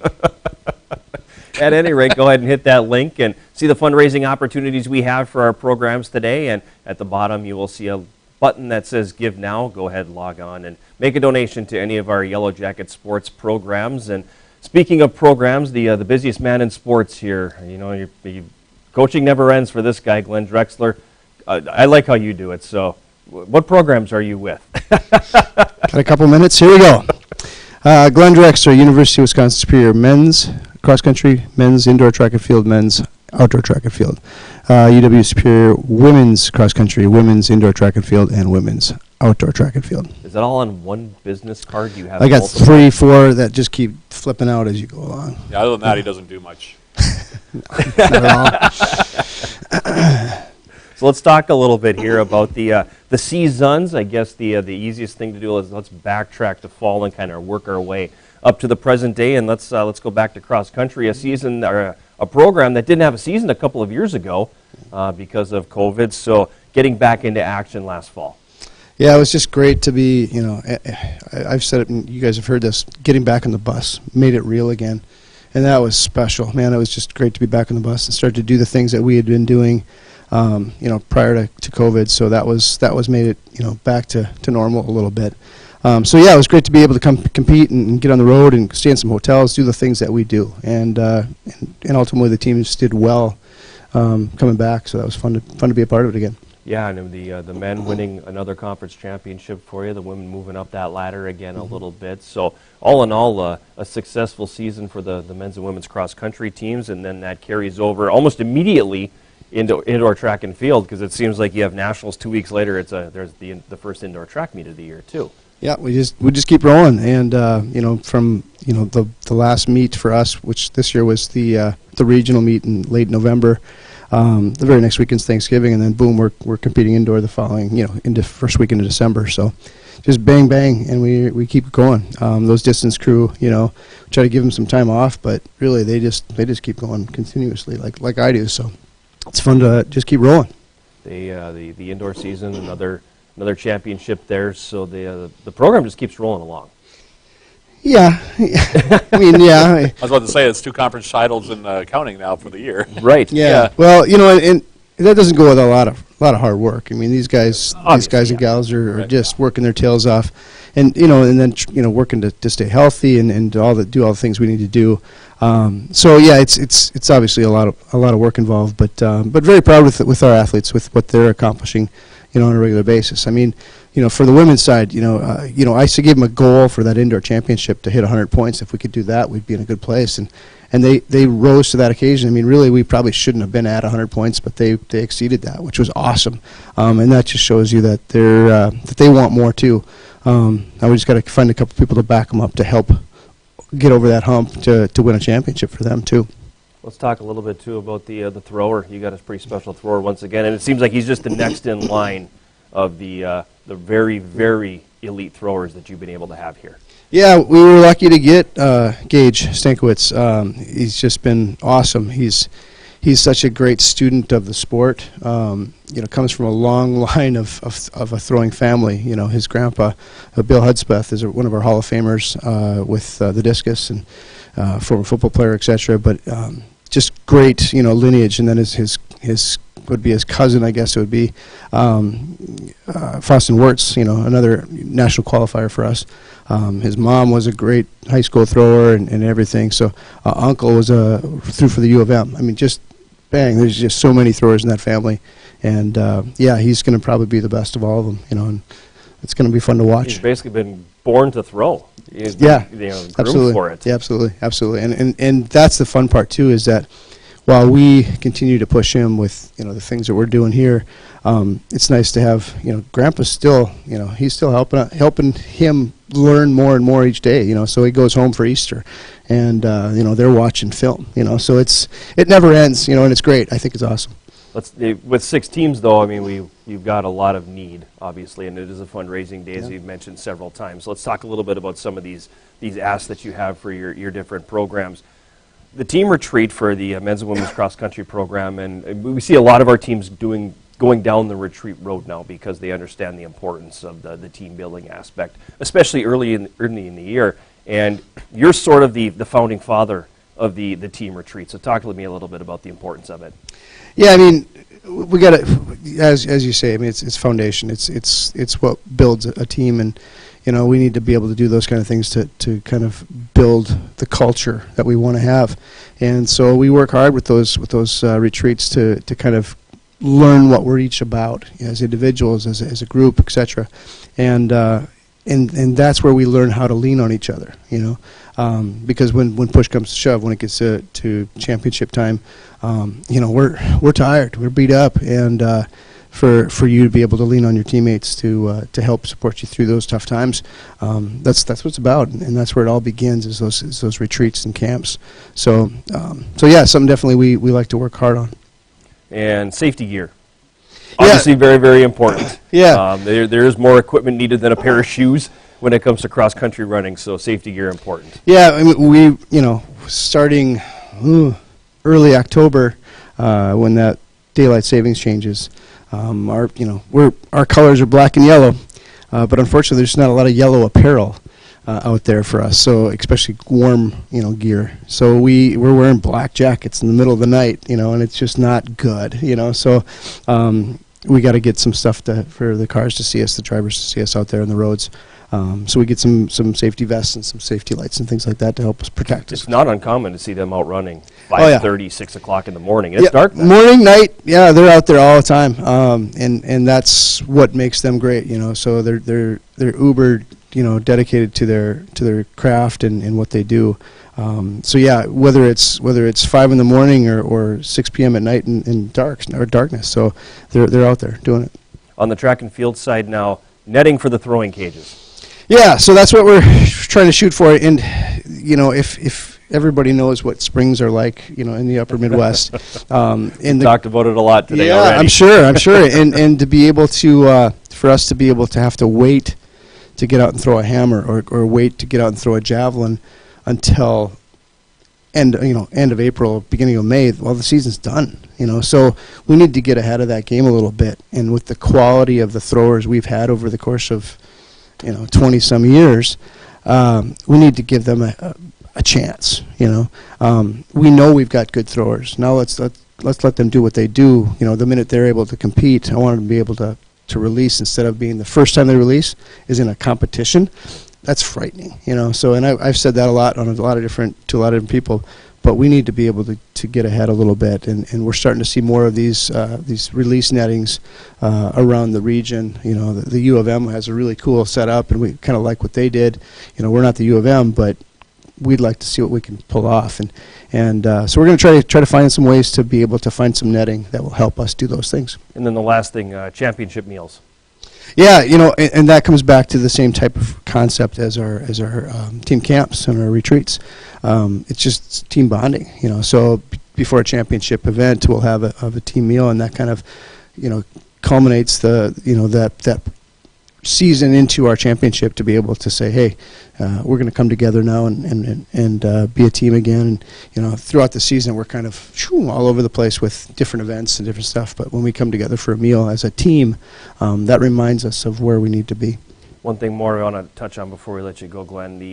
We talked about in the very, very beginning when Nick was in here about the importance of facilities, and for finally going to be able to put a shovel in the ground to build an outdoor facility here on campus. Obviously, the soccer teams are going to be thrilled because they get a home field, but you finally get a home outdoor track. Yeah. And I know we have one on campus, but it's not competition worthy, and in some ways not even really practice worthy. You're finally going to get that facility you've been longing for. Yeah, it's so exciting. We have been so fortunate to have everything we need over the course of at least the last 20 some years with the indoor facility and everything, but to now have something we really want and to be able to compete at it, instead of it just kind of being a little bit rough around the edges, we're going to have something that we can be proud of and host conference championships. host maybe some other events as well, even to the point of, we'd like to get a lot of high school meets in here too, so we can really showcase what this campus is about. And I think that's exciting too, because it's not just going to be about always just about what kind of offerings we can have academically, but now throughout the whole thing, it's a bigger picture of the facilities are a big deal, and that'll be great to showcase that. UWSYellowjackets.com/giving is the website. Glenn Drexler, thanks for coming by. Appreciate your time. Thanks, guys. We're going to take a break. We'll come back with more of our 2022 Superior Day of Giving Telethon on the iFan Sports Network right after this.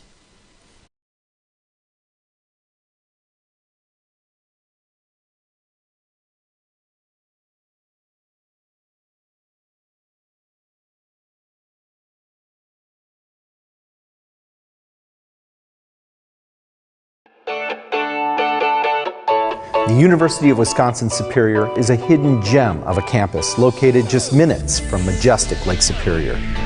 Seriously, you should see this place.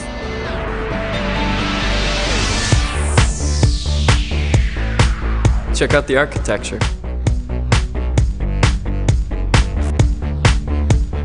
Cruise the grounds. Find my favorite study spot. See where I live. Where we play.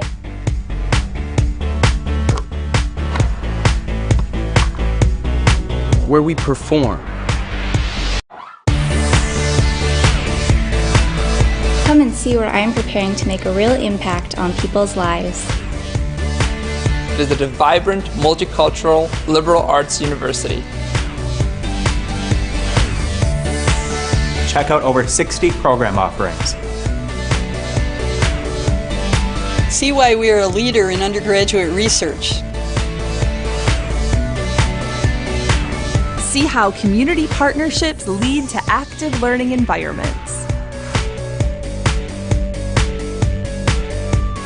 See why I love Superior. Discover a place where excellence and affordability meet. Schedule a visit to our friendly and inclusive campus today. Because one visit to UW Superior can lead to a lifetime of opportunity.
The Superior Day of Giving Telethon for 2022 continues. We're at the 2-hour mark and have recently surpassed the $20,000 donation mark. So thank you to everybody who has gone to the link at the bottom of your screen and made a donation to support one or more. We've seen multiple donations from people coming in to benefit various programs as well. So it's been a very good couple of hours for us. I mean, even if you go all the way back to 12:01 a.m.,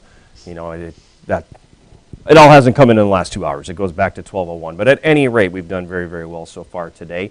And one of our programs that has done very, very well is now with us, as Allison DeGroat, the head coach of the women's soccer program, is here. And I have a note that says your team retreat has recently been funded. So the retreat is on here for the 2022 fall. And I know that you're a coach that really values the away from the field aspect just as much as the on-field aspect.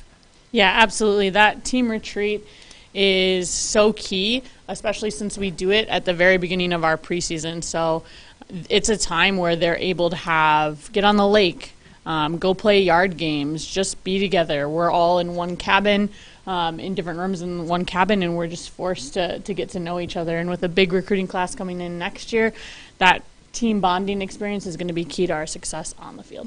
Yeah, so the retreat is funded, so congratulations on that. And Thanks. you're one of the programs, too, that has the matching gift. The Oler Kings have stepped up and are doing the matching up to $5,000. So the opportunity there, if you're going to make a donation to women's soccer, it's almost like making two, because the Oler Kings are going to match what you're giving. So obviously great to have that in your program as well. Yeah, absolutely. That gift goes such a long way. Their support has been big, and then, like you said, anyone then that is donating that gift is doubled. So it's great to have that option. Let's get away from fundraising for a minute. We'll come back to that, but let's talk about the season. Something happened, and you had a good one, I guess, right? Yeah, I think we did just a little okay. bit. Just a little bit of a good Okay. year. Just a little bit of a good year. Yeah. Let's talk about it. Yeah, it was definitely a historic season for us, and we've been on the build and the climb for a while, but to finally be able to say, hey, we are UMAC regular season champs, we're UMAC playoff champions, and then also being able to go to the national tournament for the first time, it was just really cool to tick all those boxes this year. It was an amazing season to watch. John knows this. I've been here from the beginning watching you guys build. Of course, Coach Booney's program has also achieved a ton, and we'll talk more with him later on, of course, during the telethon here. But watching you guys break through was one of the more enjoyable experiences I've had broadcasting in several years. And it was just a very, very easy team to get behind. You guys played very attractive soccer, was very skillful. You scored a lot of goals, gave the home fans a lot of thrills. I mean, me and John were talking about that in the press conference. A lot of 5-goal free-for-alls. Yeah, a lot of 5-goal free-for-alls. Yeah, Culver's. Shout out to Culver's, one of our sponsors. But, for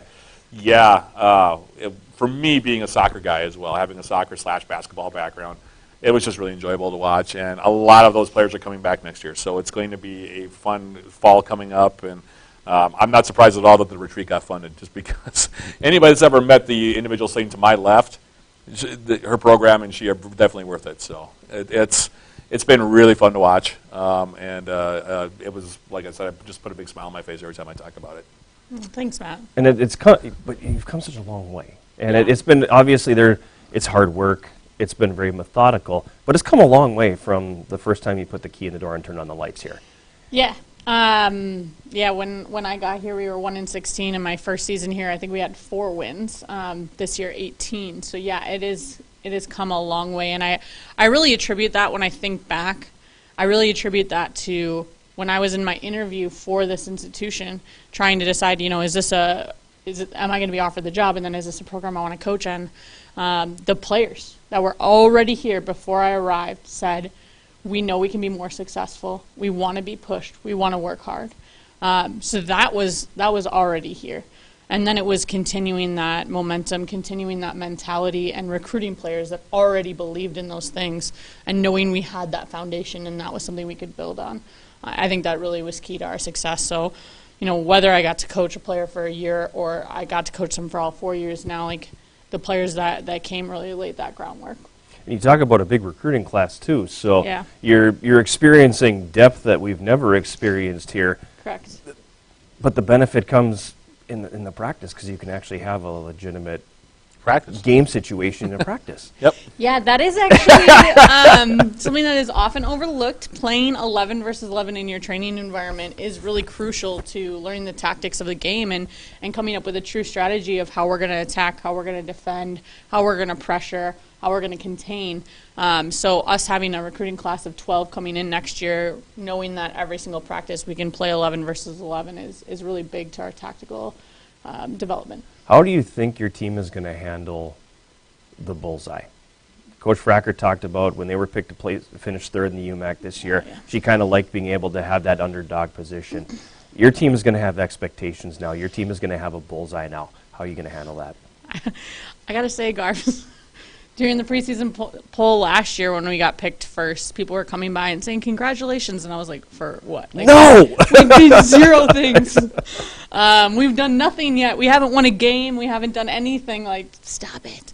I think it's going to be a new challenge, a good challenge, a new challenge.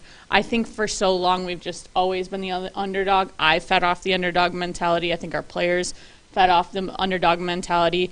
I think now it's making sure that our our objectives are no matter what the score line is, no matter who we're playing, no matter if it's conference or it's non-conference, it is about us playing our best soccer and chasing our very best. I was telling the team on the bus, we just had our spring scrimmages, and I was telling the team on the bus, I said, I'm not satisfied with just doing what we did again next year.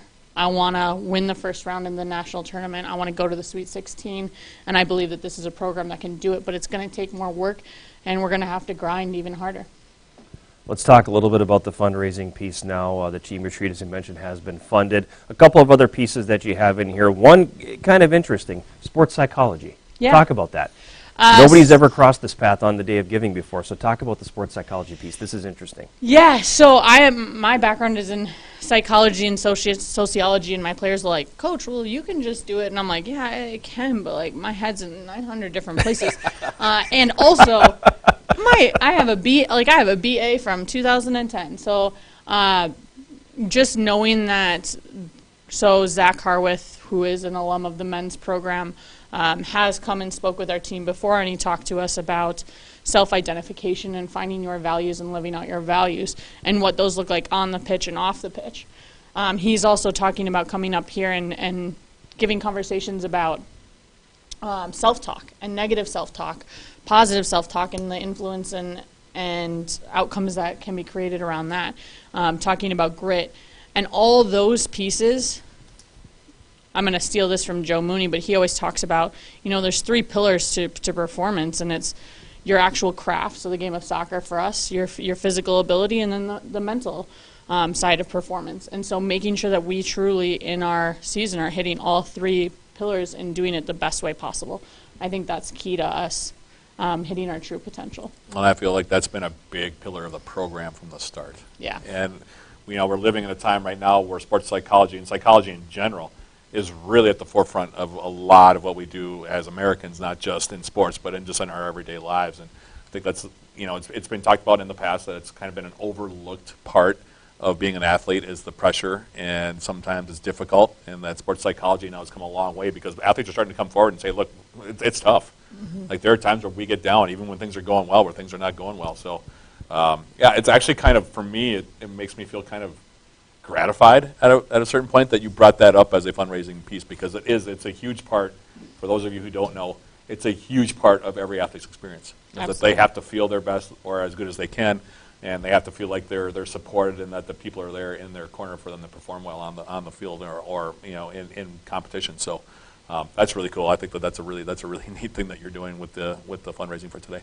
Thank you. Appreciate that. And the other piece, a little more physical, a little more practical, team shoes. Yes. So, Hallie Carlson said, look good, feel good, play good. And so. I think they call that drip now? I don't really know. I know my called players. What? When you look good, something about drip. Sorry, team. Oh my gosh, I'm so old. They always make fun of me because I don't actually know the terms, but I try to use them just to make them laugh at me. So this is part Craig's of laughing at me because I don't know what that means. I have no idea. That's a brand new. Drip, Craig, do you know what that is? Drip. Because that's a brand new one to me. Okay. You've heard it? Is she using it in the right context? Probably not. Probably not. My team would say no. Okay, so let's I guess talk about the drip. I have to Google that term now, drip. I don't know what that means. So they're excited to be matching from head to toe stepping off the bus. They're excited for that. Okay. So the goal of the shoes is tennis shoes that they can wear on the bus. They can have their warm-up jackets and their warm-up pants and have matching shoes and get off the bus looking like a team. So this is different than, it's not cleats. It's not So this cleats. isn't the university can't even get them cleats. No, this isn't cleats at all. This is an added piece. This is an added piece. Okay, yes. so that makes a little more sense. So anybody thinking that the university is not giving them cleats, that's not true. It's added professionalism, I guess, would that sure. be? Yeah. But it goes, but we've talked multiple times today about branding. And in a way, this is more branding. Yes. Because you're all getting off looking the exact same. I mean, this is, you're branding your program that way. And I would say cleats, we don't get them cleats, but that's because, cleats, you need cleats that fit your foot. You're not just running on cleats, you're striking a ball with your cleats. It's very individualized as a former player. It's like skates. The type of cleat you're going to get is going to be completely different for every single player. If you got Nikes for the whole team, it'd be too slim. If you got Adidas for the whole team, it'd be too wide. Like, same thing. So just making sure that they're able to get the cleats that go with their feet so that they can play to the best of their ability. Yeah, that's but a huge thing. This is for, they want to match when they get off the bus. They want to match when they're walking up and down the halls of the school. So they want that opportunity. UWSYellowjackets.com/giving is the website. And again, the Yellow Jacket Women's Soccer Program has a $5,000 match. So basically your gift, you're giving twice if you can step up and make a gift to them right now and help them get their drip. Yes. I hope I did that right. Coach DeGroat, thanks for coming by. Thank you very much. We're going to take a break. We'll come back with more of the 2022 Superior Day of Giving Telethon on the iFan Sports Network right after this.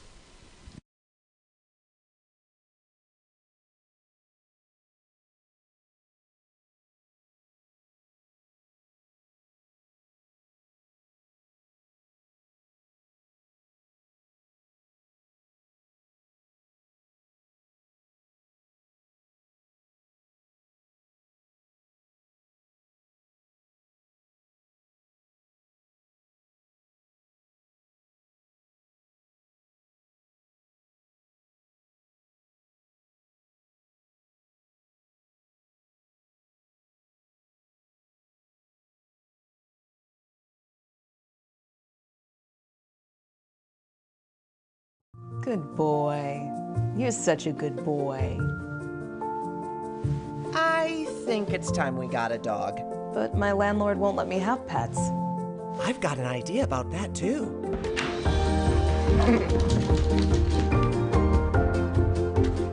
You've got big dreams and a bold imagination. Let's see how we can help. National Bank of Commerce. We make more possible.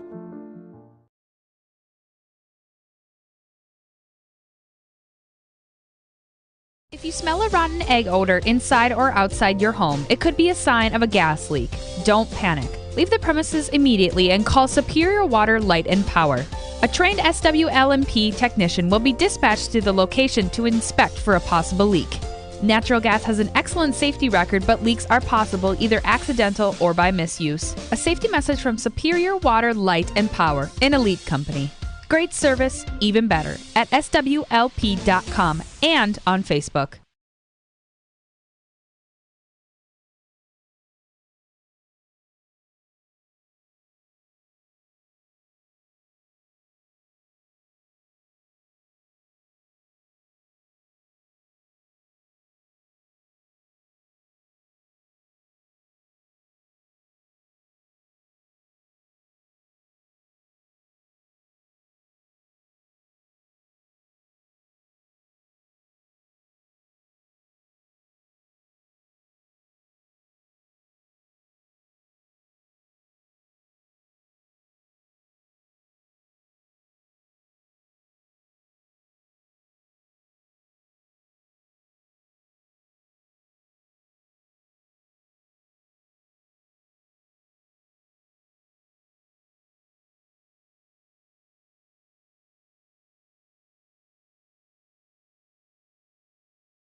We're back on the Superior Day of Giving 2022. It's the Yellowjacket Athletics Telethon, and thank you very much for tuning in. I'm John Garver. He's Matt Johnson, all the way over there. Not the I'm one over in the here. middle. We'll get to him in a moment. But thank you again to everybody who's tuned in and who's made a donation. We've now surpassed $25,000 for the day, so it's been a good day for Yellowjacket student athletes. Great day for alumni, too, because I'm appreciative of alumni myself. I appreciate the way people are supporting the programs, and I appreciate the alumni who have stepped up and made donations themselves. So it's a very, very great day for us so far. The volleyball team, we had Coach Diedrich on here a little while ago, and their apparel now has been funded, so congratulations to them. Keep it coming to help for their trip to Colorado. And TJ Oaks now has himself a Rapsodo hitting machine. So, you know, we talked a little bit as he was leaving that we might have to get in the cage. I don't know if I can hit, but I wouldn't mind testing out the catcher's gear again and taking a couple of shots off that machine. I'm kind of excited. You're flying solo on that one, buddy. Okay. Well, you were a catcher too. Maybe I was, yeah. You want to be on the other end and throw the balls at me? Yeah, that'd be actually. You could probably do that. So yeah. a good round for us here so far as we hit the 11:15 mark, and we are now joined by Yellowjacket basketball coach Greg Polkowski, and let's talk a little bit about the season that was in 21-22. What's the coach's assessment? Well,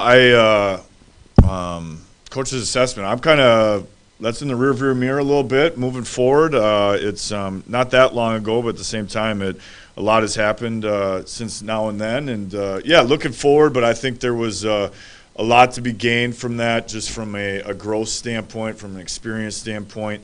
We returned 11 guys, and I think those guys are ready to go. They're in a great spot. I think all eyes are looking forward. And, yeah, there was just a lot to be gained, mentally. I'm repeating myself again, but just experience. I learned a lot. We're just taking that experience and moving forward. I mean, that's just really where it's at.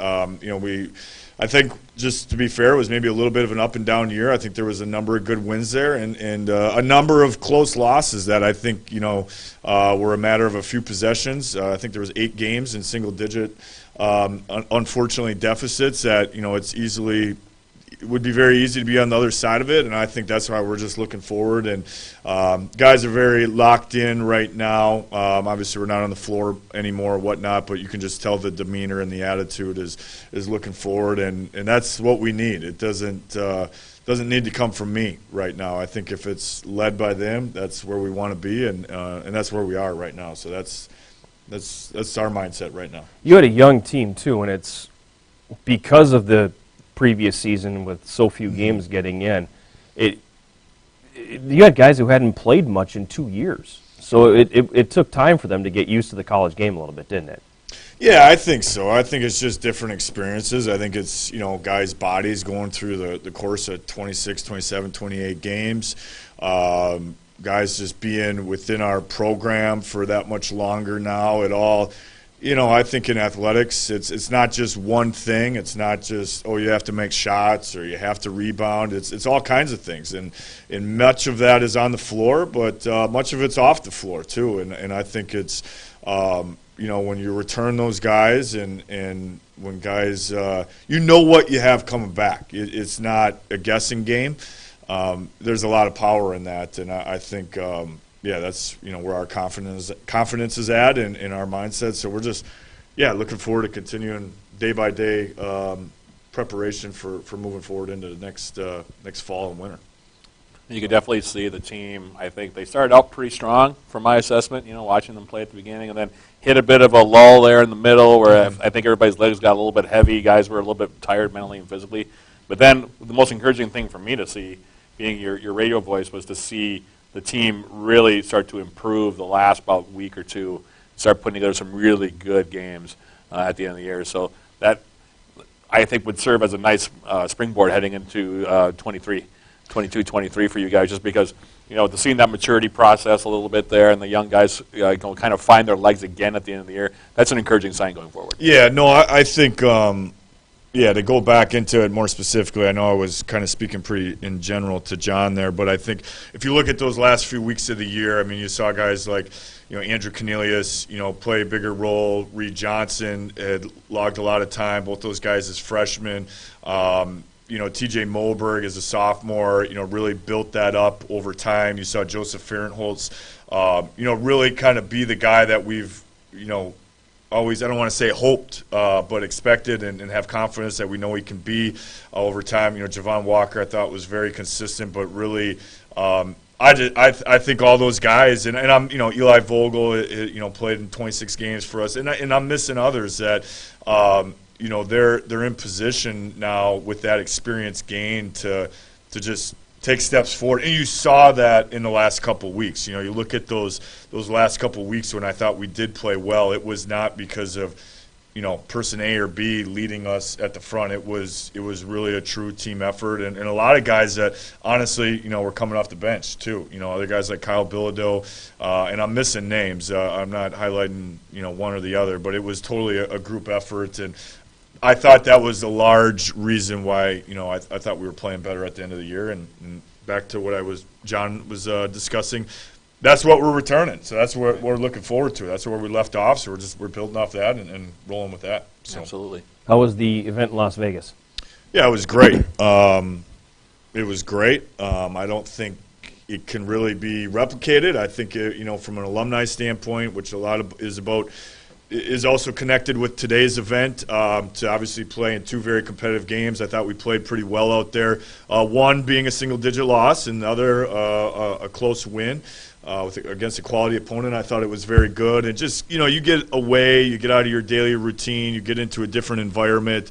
That does a lot for a team. You're with each other for, I think it was 5 days or whatnot. That can do a lot for us, and that really came with good timing for us this year. And something special. You only get to do that a couple times. But, fortunately, we're preparing to do that again in a different way and location. So, Las Vegas was great. And I think because it was so good, that's motivated us to continue that experience for our program. That being the D3Hoops.com Classic, the holiday tournament you went to, and good segue now into the fundraising piece for this year, trip to Florida. You're looking to play in a tournament down there. Yeah, different location, different venue, Naples, Florida. There's a new facility down there that's hosting tournaments at the Division I, II, and III level, and we're set to go down to Naples December 29th and 30th. I know with how great of an experience Las Vegas was this year that a lot of our alumni helped us out with in the last couple of years of Day of Giving. It's really motivated us to do this again, and to get down to Naples.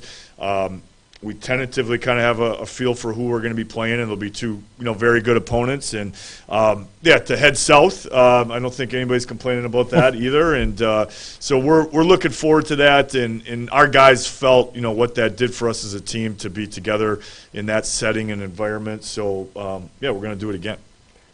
The other piece you're looking at this year is game film equipment. So I know technology obviously takes on a larger role every single year. So talk to me a little bit about what you're looking for there. Yeah, just pretty simple actually. I mean, we've upgraded film equipment in years past to the Day of Giving, and that's been great for us.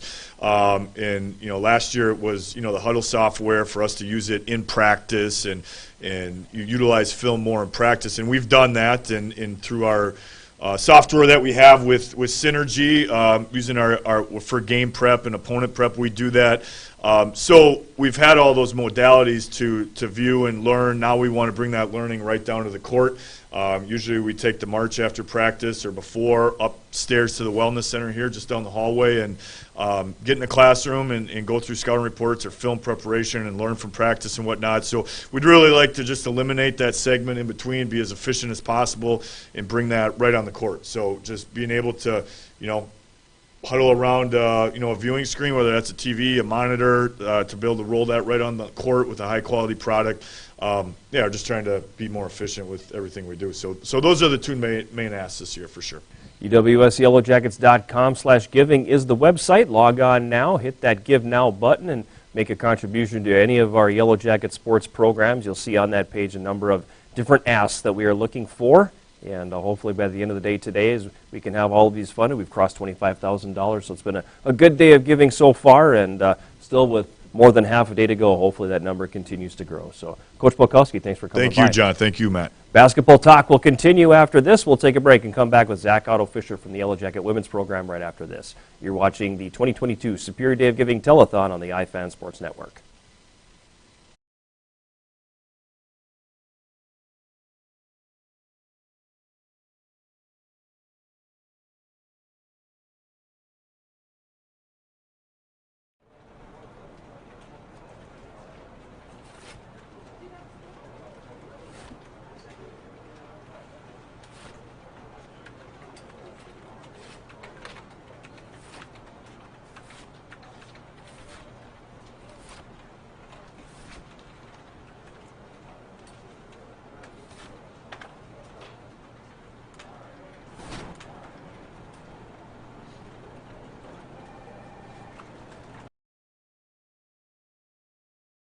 Anyone who's had our chicken knows it's plump and juicy. What they may not know is that it's also 100% natural. All our chickens are certified, humanely raised, no antibiotics, on a high-quality diet of soy and grain. Why are they called tenders? They're called tenders because they come from the tenderloin of the breast, hand-trimmed just for colors. It's not a strip or a finger, it is the true tenderloin. I'll put our chicken tenders up against anybody's. That's like my Granny Franklin used to make. That's outstanding, Craig. Welcome to Delicious. Downs Funeral Home has been serving families throughout Superior and the surrounding area since 1888.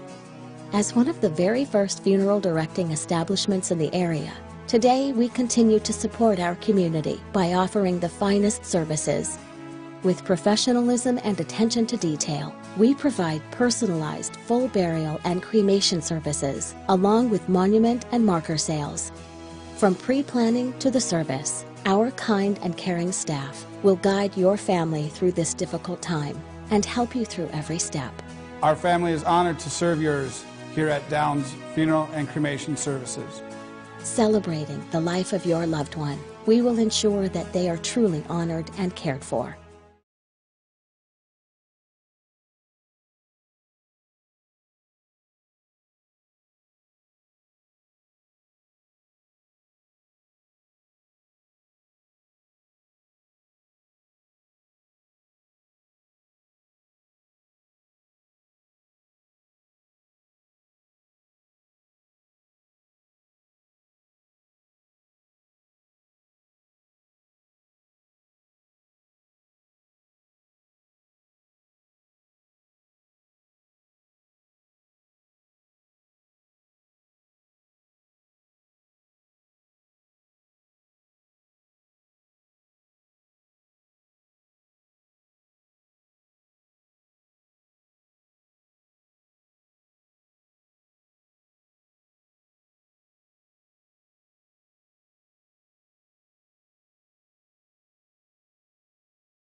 We're back on the 2022 Superior Day of Giving Telethon benefiting Yellowjacket Athletics. I am John Garver. The big sound Matt Johnson is all the way over on the other end, and the gentleman in the middle is Zach Otto Fisher, the head women's basketball coach here at UW Superior. And you'll be happy to know that your team event and meal that you're raising money for, you don't have to raise money for anymore because that has been funded. So all right. Alumni and friends of the program have stepped up to take care of one of those fundraising opportunities. So before we jump into talking a little bit about the year, let's talk about what exactly are you looking for with that event? Yep. Well, first off, thank you to everybody who contributed to that. As some people know, with the NCAA rules, we don't really get to do a lot of off-the-court meetings or team events prior to October 15th for the start date. So what we do is that first weekend or maybe the second weekend, depending on practice schedules, we get off the court, we get on the community and try to do something. Last year, the ladies were able to go over to Duluth, down to Canal Park, and go on the William Irving and do the haunted ship, go out for dinner afterwards down in Canal Park. I think last year maybe they went to Old Chicago. In the years before, we've gone out to Carlton and done the haunted shack, things like that. I know it's kind of the haunted theme, but it's always around October, and it's a great chance to get out. It's just an opportunity for us to, get out and start building team bonding off the court. The girls can laugh with each other and things like that. With weather, maybe we need to go do the escape room. They have them in Duluth. So this is just a great opportunity to do something non-basketball related. And in some ways, we've talked to a few fall sport coaches, and they have a little bit of an advantage there because they can do those things before classes start, and they have 100% availability of their student athletes during those first couple of weeks when you would want to do something like this. It's not really the same for you because you have to work around work schedules, school schedules, all of those things. So it's a little bit harder to find that opportunity. Plus, you don't necessarily have the best weather at that time either, as you mentioned. Yeah, I mean, you nailed it. We always talk about it with fall and spring sports. There's advantages, disadvantages. Fall, they get here, they get to do whatever they want right away because they're in season, but then they're kind of hands-off for a couple months where, we don't get them for a month, but then we have hands-on for the next 6 months during season. For us, it's just, we get one out-of-season team meal, team event, team, go over the rules and things like that. And we take advantage of that. That's a great kickoff, the first week of school. But then from there on, it's kind of just academic related. So this is that first time we get out and just kind of do their own thing. Let's talk a little bit about the season. I think in all the years I've known you, I've never seen Zach Otto Fisher more frustrated than I did during this season. It was a difficult year for you, wasn't it? Yeah, it's the facts are the facts. It was a tough year, I think, for coaches, the players, for administration. I mean, you just name it, the community, the fans. It was a tough year, and I hope that we never have to go through anything like that again. And again, we can talk, every team goes through it, every sport goes through it. And then, boom, all of a sudden spring comes here and we're like, oh, we're not having to test anymore. We're not having to do that. And COVID just made it very difficult. I give our ladies credit. I mean, there's times we joke, we were literally getting on a bus to go to Eau Claire for our first kickoff tournament, and we got the call of, we need 10 girls to step off the bus and not go with. And great, support from our AD. He said, you want to play it? Their AD allowed us to go down and get tested and play, and we went down with 9 players, and that's how we started our season. So that was basically the start of it. As a coach, can't do much when you practice together 17 times as a team in a whole season. It makes it tough. But yeah, frustrated would be a good word. And, we got to look to bounce back and keep moving forward. I'm not a moral victory person at all. But this year I had to kind of swallow that and say there were times where, we're right there, we can do this, and, one shot or 2 shots more or one or less turnovers, you go from winning a game or losing a game by 3 to, 5 points. And I'll admit it, I do it every year, and I'm dumb this way. We played a tough schedule. I mean, we went down to Wash U and played them. We played Berea down there. I mean, even when we were down in Wash U, I love to tell a story, we're doing warm-ups, and the AD comes, so one of the teams has to drop out because of COVID. Okay, what does that look like? Well, instead of playing Friday, Saturday, we played Friday. We played Sunday morning at 11 a.m. before our flight took off that afternoon. So it was just a year of what it was, but we look forward to bouncing forward. I've never seen anything like it.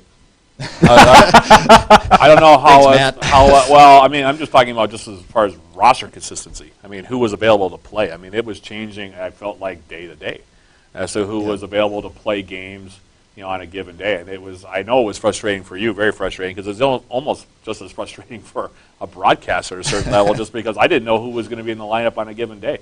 So it was really hard. I had to check in with you before games to see who was available to even be on the court today. So I'm fully behind you in terms of, let's try not to have another year like this one, because it's just between the COVID and it's a very young team, a team that hadn't played together before a whole lot as far as minutes goes. The lineups were constantly shifting. I don't even know how many different starting lineups you guys had this year, but it was a ton. Well, how many games did we play? Exactly. I mean, it was really hard to get any kind of consistency there. But it was a young team, so there is the potential for some growth there, isn't there? Oh, 100%. Yeah. You know, we looked. We had 3 girls that played every single conference game, and all 3 of them were freshmen. So that's something to build on. And you plug in, you know, those returners that contributed in the past, you know, and now they're stepping up and being juniors and seniors and things like that. As weird as it is, those seniors are finally that first group, and Coach Polkalski and I were talking about it. That's our first recruiting class. It's actually going to be graduating now as seniors, so it's kind of fun to see that. And you know, the best saying they say is freshmen become sophomores. And then somebody yesterday, Daryl Kaufman, said, in sophomores transition to juniors. There's always that next step, you know, moving forward. So, yeah, we're excited. And on top of that, the off season, it's kind of back now. There's the Eau Claire League is available this summer for players if they wanted to go play. Wisconsin Dells is actually opening up their college shootouts again. So now it's not just when they're here on campus. They actually get to do the things in the off season that they've done before as a team that they run, you know, all by themselves. Additionally, raising money for apparel, and that's something that we see fairly often come across the Day of Giving, that teams are looking for more apparel. And I try to stress that we do give apparel, but in this day and age, you're always looking for more. And so talk to me a little bit about what you're looking for specifically for your team. Yeah. And I'll piggyback. I mean, our athletes get way more apparel than some D2s, D1s schools. I've made note earlier that in my 4 years here, I think I got 1 jacket and 1 shirt now. So I'm completely on board with giving them more. Yep, and that's the part is, especially, you know, when you're a student athlete, you're practicing 6 days a week. You're traveling. For us, what we're looking for this year is, because we do play Friday, Saturday, and we travel on the road. Yeah, we get that travel suit that they get every year, but the girls are kind of asking, hey, can we get another one so that when we walk into the gym Saturday morning for our shoot-arounds, we look the same. We all have our same sweatshirts on, maybe some pants. And then they brought up the idea of bringing up fleece blankets. As you know, I think one of our students said it in the video. It is April 27th today, and there was snow on the ground this morning. So there was snow falling from the sky this morning. So we were just looking for, you know, getting some fleece blankets that they can travel with on the bus. I mean, in the middle of winter, it's cold on those buses, even when Jack has the heat cranked up. And then also, if we get it embroidered, then it's something they can take with them when they leave, and it's kind of that, you know, souvenir as they leave a yellow jacket that they have at home. UWSYellowjackets.com/giving is the website. Again, congratulations on getting your preseason team event and meal funded. That's always an important thing, and still another thing to go here with the team apparel. So keep those donations coming in. We've eclipsed $25,000, and we had Coach Drexler on a few minutes ago, and he now has his track and field championship meals funded as well. So reaching that point in the day now where we're going to start ticking off some of these milestones and everything as people continue to supply the donations and the investment into our student athletes. So, Coach Otto Fisher, thanks for coming in. Yeah, thank you. And again, donors, alumni, community, fans, thank you. And every little amount does go a long way. So thank you. Because we've had the basketball coaches on, we probably should mention Don Leighton, who is normally the co-host of the show here. He's in the infirmary at home and feeling a little bit under the weather. That's why he is not with us now. But I know he is watching because he's texted several times, and also sent the text in that him and Gloria are making the donation again this year too to the men's and women's basketball program. So good timing to mention that, Don. We miss you, and of course we know it. You'll be back next year if you're feeling back. Hopefully you're feeling better by then. Yep. So we're going to take a time out. We will come back, and we're going to start talking some pucks as Yellow Jacket men's hockey coach Rich McKenna will join us as the 2022 Superior Day of Giving Telethon continues right after this.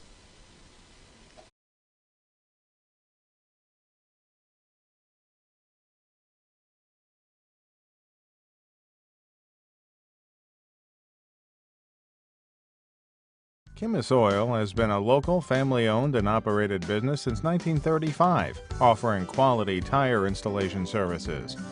We're a full-service tire shop offering tire repair or replacement services at the most affordable prices. Trust us to take care of your car's brake repair needs. Our technicians have the right set of skills and expertise to take care of the problems that your car is experiencing. For more information, give us a call today and see what we can do for you. Grizzlies is now catering. From office parties to graduation parties to large weddings, Grizzlies offers homemade rotisserie chicken, pulled pork, and more. So for your next party, call Grizzlies Wood-Fired Grill and Catering at 715-392-5210. To us, 2 diamond jewelry, a diamond for our love, and a diamond for the life we share. To the woman I will love forever, to our past and to our future. Yay! Here you go, sweetheart. It's your first savings account. A savings account? Imagine the possibilities. Oh, no. But I really wanted a basketball. You may dribble me. Imagining a bright future? Let's see how we can help. National Bank of Commerce. We make more possible. The University of Wisconsin-Superior is a hidden gem of a campus located just minutes from majestic Lake Superior. Seriously, you should see this place.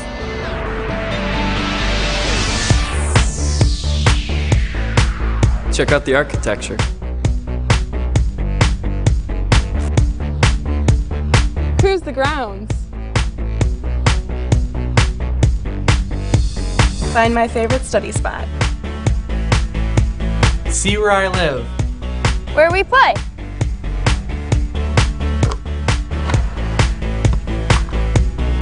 Where we perform.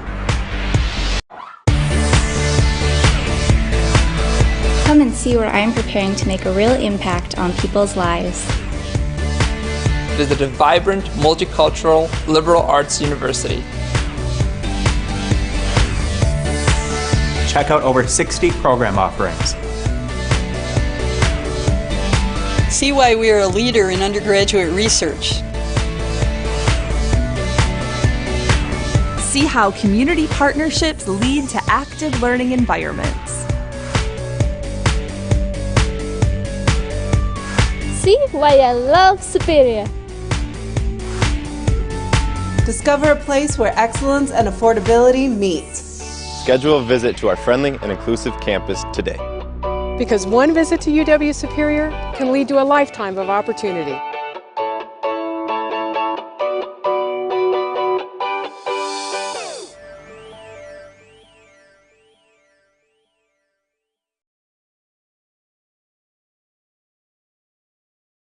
If you smell a rotten egg odor inside or outside your home, it could be a sign of a gas leak. Don't panic. Leave the premises immediately and call Superior Water, Light and Power. A trained SWLMP technician will be dispatched to the location to inspect for a possible leak. Natural gas has an excellent safety record, but leaks are possible either accidental or by misuse. A safety message from Superior Water, Light and Power, an elite company. Great service, even better, at swlp.com and on Facebook.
We're back on the 2022 Superior Day of Giving Telethon benefiting Yellowjacket Athletics, and we've crossed the $25,000 raised mark, so it's been a good day so far for our programs and our student athletes, and we turn our attention to the ice, even though it probably still is like hockey season outside today. Coach Rich McKenna from the men's hockey program is here, and before we jump into talking about the season and everything, we mentioned it with baseball, we mentioned it with women's soccer. We've been very fortunate to have the anonymous donor step up with the $5,000 match. So anything coming in right now is basically as good as 2 gifts. Wow. So it's really appreciate it. It's a great thing for your program. That's a great thing to hear, and this money allows us to create a student experience for our guys that's second to none, and allows us to move our program forward. So we're very grateful for that. Let's talk a little bit about the 21-22 season, and never in all the years I've been involved with hockey, which is a lot, and never within all the years that I've been involved with this program in particular, player, coach, broadcaster, whatever it may be, never seen anything like it with the amount of injuries your team had. Holy moly. It was a little bit of a challenging year after the first weekend trying to ice a full lineup, but no, it was one of those things. If you remember a few years back, we went through it a little bit then too. With my counterparts across the board here, I was just wondering if we did something wrong. But I think everyone to a degree battled it with the lack of gym time, guys able to get in and get bigger, faster, stronger, etc. And it and then going right back into a 25-game season plus playoffs and everything else. It was bound to happen a little bit. Doesn't usually happen to your fifth line guy. Happens to your first line guys and top defensemen. But all in all, I was proud of the way the guys kind of persevered through it. We left a little bit of meat on the bone this year because I felt we could have gone further. But 40 goals and 90 points sitting in the stands in a must-win game, not an excuse. But I think it changes your power play a little bit. Our special teams was pretty good this year. We scored a decent amount of goals this year. We were able, we went on a pretty good heater, 8-9 games. But then that's when everything started to pile up. And I just, it was, we were able to move 7 guys on to pro hockey, 1 to the coast, 6 to the SP, which was pretty good. So there was enough talent. There was a lot of things. I just think all in all, it was another winning season, which is good. That's 3 in a row here. Now we had our first winning season 3 years ago. Following year, last year we won the WIAC championship. No NCAA tournament. This year, another winning season. To me, back when things were kind of changing guard here and all that stuff. If a 15-win team was a disappointment, that's a good thing. Now, it's going to look very different next year because you mentioned 7 guys going on to pro hockey, big senior class that you had this year. So it's going to look very different when this team hits the ice again in the fall, isn't it? Yeah, we're I think, the guys that came in the guys that graduated when they came in, they did a great job of kind of turning things around, developing a culture, buying into everything. They left the program in a better place. Now we could kind of go out and retool certain things and go after maybe some guys that we're not really selling guys now on a vision. We're selling them now on a destination of where you want to be, how our development model, if you want to play after college. And a winning program now. So I think that's a good place to be in. And we were able to address certain areas too. I thought we could have been a little bit more physical, a little bit harder to play against, hunt pucks a little bit better. And the intricate details of face-offs and specific roles that I think you had maybe some skilled guys playing, but you could go off and recruit that role and get a better end result in that throughout those games that player is going to play. So it was, you know, it'll be weird walking into that locker room for sure. But those guys are, you know, I'll forever be grateful to them. And I think, you know, in a year or two down the road here, those guys you're going to see are going to step up like the great alums that we have here that are, you know, doing the things right now on this day that, and they'll make us even better. Yeah, fair enough. I mean, we talked about a little bit with Coach DeGroat. Building a program is not an easy process. You have to start from the ground up and move up. And you guys have both won conference titles in the last couple of years here, so it's interesting to hear you say that, because I think that's something that, you know, we've talked about, is the fact that when you start out, you're selling a vision. Then as you get more and more farther along, and you know the success starts to come a little bit as far as on the ice or on the court or wherever it is, it becomes more about trying to reach a final destination than it is just, here's what we want to be. Now we're close to what we want to be. Now we can start going for some tangible things, you know, at the end of the day. And, you know, having watched you guys do that, I mean, you guys were right on the cusp a little bit. Like you said, if a 15-win season is considered disappointment, I'll take that all day. Yeah. So, and, you know, it's different now, you know, in the phone calls that, you know, that we're making and the recruiting trips that we're taking, you know, kids are like, oh, yeah, I've heard of Superior, or I have a buddy that went through Superior, or my buddy played against Superior, they said this, that, and the other thing. Like, it's, you know, it's known. It's known what we've done, what we've accomplished, where we started to where we are now. So I think, you know, all those things are good and are positives. And, you know, now, you know, there's another step, there's another level. And, you know, we need to get there. The other thing that's going to look different next year now, too, is the automatic qualifiers back. So I know alumni have talked at length about NCAA tournament experiences from when I was a player here, and now the opportunity to get back to that. The conference is going to have that AQ. So not necessarily, you don't have to worry so much about every single game. You can have a bad one in there now as long as you're playing your best hockey in February. It is a little bit of a different approach. You know, like you said, with so many new faces, it comes at a pretty good time for us. You get to gradually build throughout the season. But at the end of the day, I think, you know, we are going to take the approach of don't bank on that. Let's go out there and win every game. Let's strive to be the best. Let's leave it all on the ice.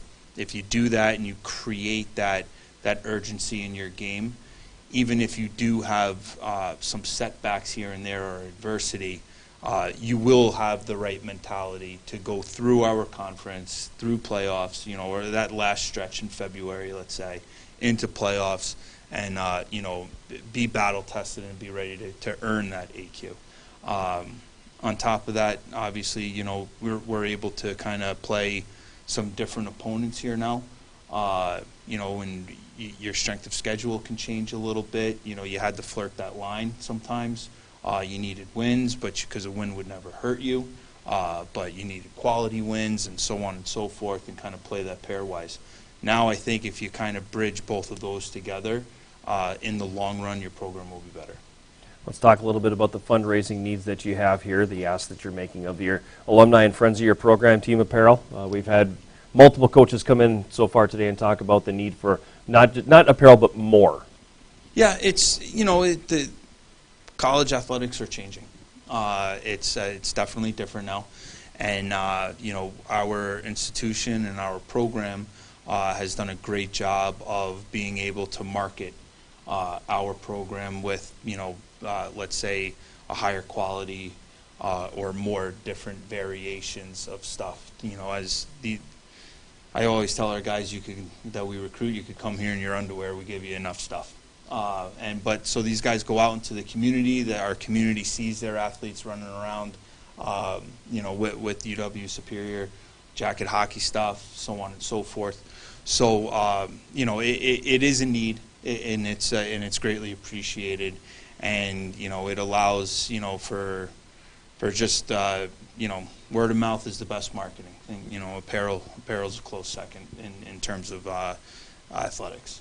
And also raising some money to take a trip for a holiday tournament, not this season, but next season. Yes. You know, it's they're expensive, It costs money to make these trips, and it's expensive. So basically 2 years of fundraising is what you're looking for to build up to take a trip out east. Yeah, you know, a couple of years ago, pre-COVID, we were able to do that. We had a great trip down to Pittsburgh. We were able to go and skate in an alumni's rink down in Crystal Lake.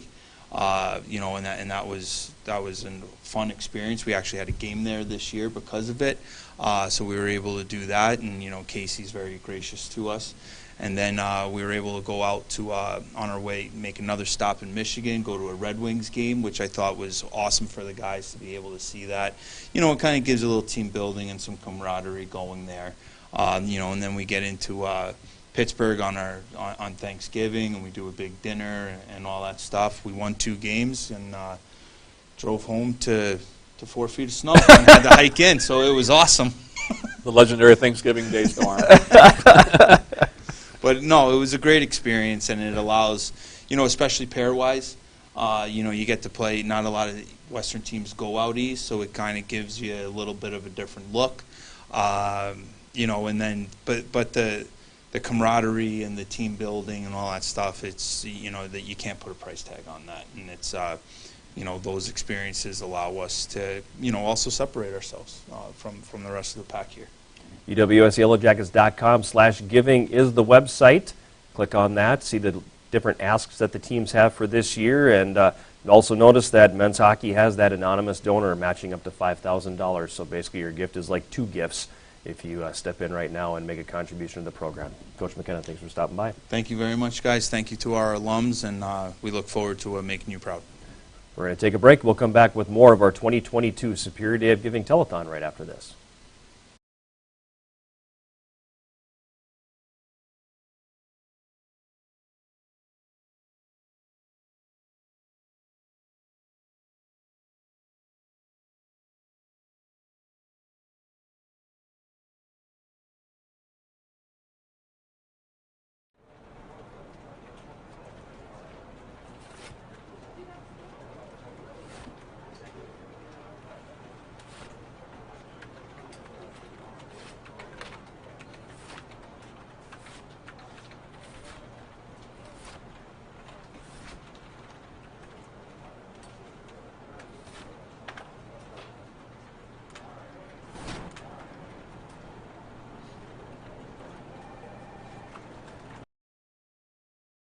Chemist Oil has been a local, family-owned and operated business since 1935, offering quality tire installation services. We're a full-service tire shop offering tire repair or replacement services at the most affordable prices. Trust us to take care of your car's brake repair needs. Our technicians have the right set of skills and expertise to take care of the problems that your car is experiencing. For more information, give us a call today and see what we can do for you.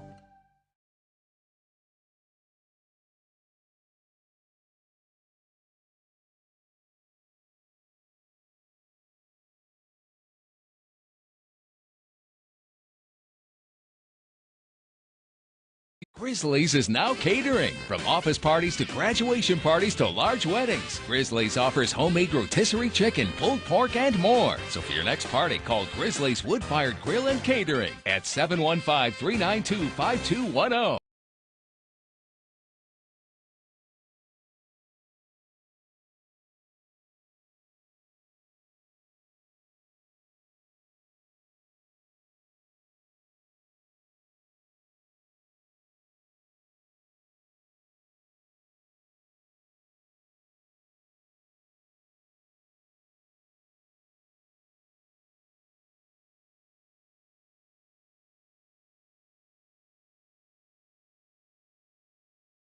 Anyone who's had our chicken knows it's plump and juicy. What they may not know is that it's also 100% natural. All our chickens are certified, humanely raised, no antibiotics, on a high-quality diet of soy and grain.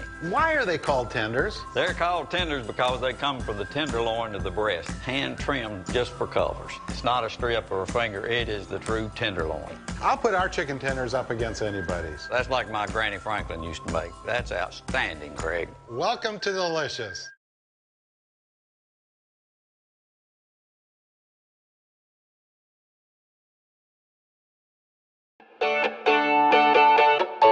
The University of Wisconsin-Superior is a hidden gem of a campus located just minutes from majestic Lake Superior. Seriously, you should see this place.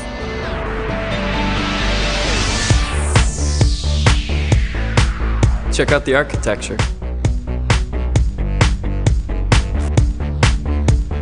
Cruise the grounds.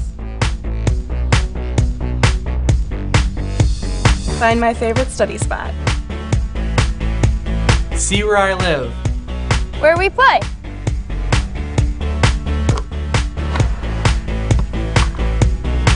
Where we perform. Come and see where I am preparing to make a real impact on people's lives. Visit a vibrant, multicultural, liberal arts university. Check out over 60 program offerings. See why we are a leader in undergraduate research. See how community partnerships lead to active learning environments. See why I love Superior. Discover a place where excellence and affordability meet. Schedule a visit to our friendly and inclusive campus today. Because one visit to UW Superior can lead to a lifetime of opportunity.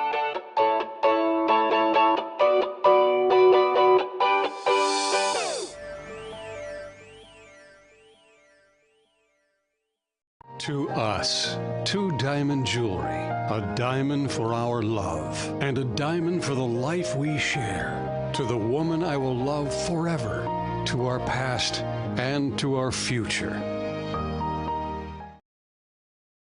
Downs Funeral Home has been serving families throughout Superior and the surrounding area since 1888.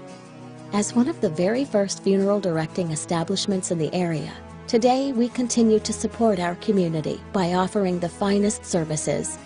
With professionalism and attention to detail, we provide personalized full burial and cremation services, along with monument and marker sales. From pre-planning to the service, our kind and caring staff will guide your family through this difficult time and help you through every step. Our family is honored to serve yours here at Downs Funeral and Cremation Services. Celebrating the life of your loved one, we will ensure that they are truly honored and cared for.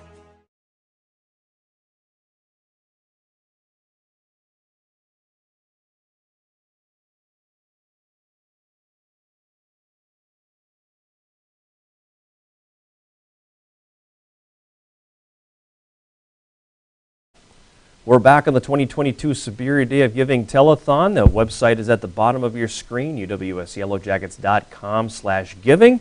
Log on there and see all the different opportunities that we have for fundraising for our various programs. Click that Give Now button and select the program of your choice that you would like to donate money to. We've surpassed $25,000 so far on the day.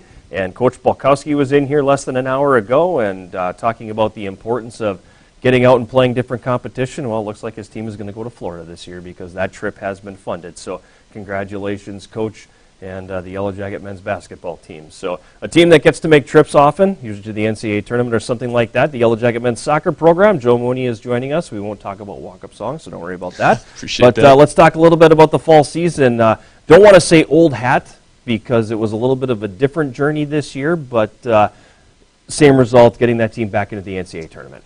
Yeah, I mean, really proud of the guys. Obviously, you know, with everything that had gone on over the last 2 years, you know, to be able to get just to have an NCAA tournament again this year, and then to be able to make our way into it was obviously a really cool accomplishment.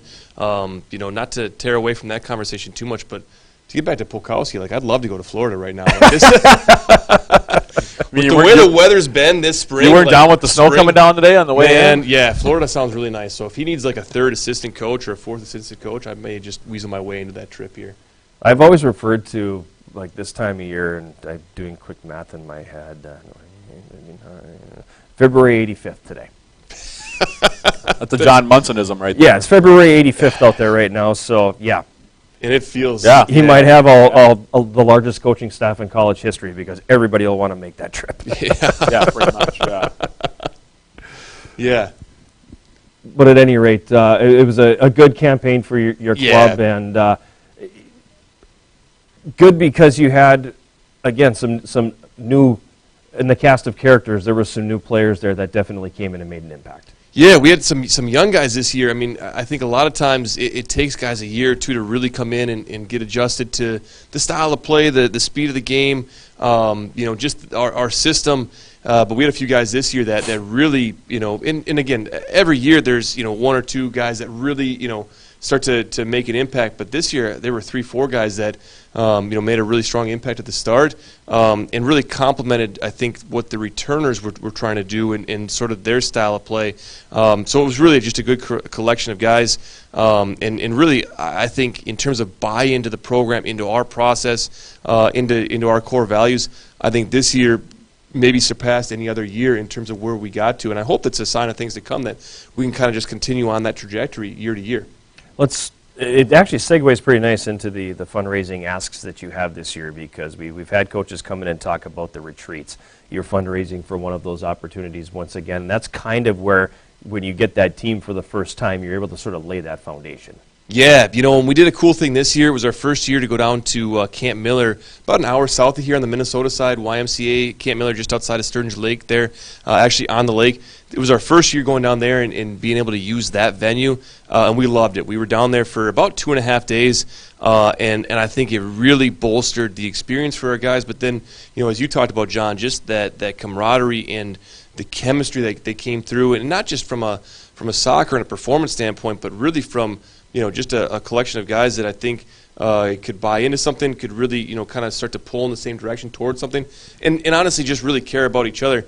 I think it really enhanced our preseason, and I don't think we would have had the season, honestly, that we did without that addition to our preseason. I think in meeting with guys after the season, talking to each one of them individually, every single player talked about that experience, and so I think even if it just for the sake of enhancing their experience overall, what a great thing we were able to do. But then again, I do think that it translated directly to our performance, and hopefully this is something that guys look back on years after they're done playing and say, that was something that we really cherished. I felt it was something that was very, very important for you guys, because you were a younger team this year. There were a lot of guys that you lost from the spring of last year during the COVID year, going into the fall of the same year. But you lost some key guys in there, and when you have those young guys that are coming in and kind of stepping in and playing a lot of minutes early on, you do really have to build that camaraderie, don't you? And that's where those trips really come in. Well, I think it's that, and we'll have a couple of young guys this year. It won't be as big of an incoming class, but there'll be some young guys. What I'm really excited about for that particular experience is now we have a year to build on it, too. We know what went well last year, things we want to tweak. We've already been talking to some of the senior guys about kind of how to, change things for the better. And again, it was a great experience last year. I personally want to change a minute of it. That said, I know that there are ways that we can make it better, and we're already starting to work on that. Yeah. Another thing you're you're looking at this year is, and something that Coach DeGroat was as well, sports psychology. And when she was in here, that's something different, that a path we've never really gone down in terms of Day of Giving kind of thing. So to expand a little bit on that, and because it does tie into this a little bit with the retreat and the game outside the game. Yeah, so we look at it as really there's 3 pillars, and I think really in any kind of sport. There's not 5. I could talk about 5 if you want me. I think there's 3, right? So it's your skill, it's your ability. Okay, that's pillar 1. It's the physical side of it, and that's what we've been doing. I think department-wide, such a great job of over the last few years is our strength and conditioning, just becoming a better athlete. And then there's the mental pillar, and I think that forever in sport we've been working on that first one, on the skill. And I think over the last kind of decade or two, and maybe this has happened in other sports prior to this, but I think in soccer, really over the last decade, I've seen that change where we're focusing a lot more on the physical pillar as well. But I think that the mental one is one that's really untapped, for a lot of teams across the board. And when you talk to players, they'll tell you the most important one is the mental one. You could have all the skill in the world, be a terrific athlete, but if you don't have the mentality on game day, how good are you really going to be, right? And so we've actually been able to work with some folks on campus. You know, Randy Barker here has come in and worked with our team a little bit. One of our alums, Zach Harworth, is getting his doctoral in sports psychology, so he's kind of worked with us as sort of a consultant in that regard. And I think it's really made some significant impacts on the way that we play on these guys as young men, as soccer players, as students, all of it. It's made a really significant impact with them already. And it's like if we can really look at what we've done so far, but expand on that and really take advantage and really dive in and dig deep on that last pillar, I'm really excited to see what that looks like. Yeah, I mean, that's basically the same answer that Coach DeGroat gave. It's a really important thing for athletes, and I talked about it with her earlier, and we kind of allude to it again here. It's really, really important for the mental health aspect for athletes because their time is pretty precious, really. There isn't a lot of time for them, especially when they're in season, to do much of anything other than their sport and go to school. So, for them to reach their full potential, for any athlete to reach their full potential, especially at the collegiate level, it's really important to get in there and make sure that everybody's right mentally and that the psychology is beneficial to putting your best foot forward. Well, I think people think, well, you're an athlete. Yeah, that's not real life stuff. It's sports. It doesn't matter. How hard can it be? It's hard being a college athlete. Mm-hmm. It really is, because especially at this level, when you're working 1, maybe 2 jobs and taking 18 credits a semester and playing a sport. It's difficult and it's demanding, and that mental piece is of more importance now than it's ever been, and is only going to continue to get more important. Well, I agree, John, and I think when we look at athletics as really being sort of a vehicle for how our young men and women want to become, people postgraduate, citizens, as family members, as people in the workplace, and we look at athletics as the vehicle to kind of help develop in sort of across the board there. I think that the sports psych or the mental health, however you want to term it, I think is such a big piece of that. I look at kind of like the first part of it is just building that identity. And do you know who you are as an athlete? Do you know who you are as a teammate? Do you know who you are as a student? As an employee at this, whichever place you may work, as a family member, do you know who you are? And so I think that's a really key component. And if we can help our young athletes here develop that sense of identity early on, and then they get to develop that kind of throughout their time here, I just think that we're going to have a greater chance to turn out even better citizens on the other side of that, and that's something that gets me really excited too. The other thing, mini goals, and I know it's not just for us to use during promotions sometimes. They do serve a purpose for you as well.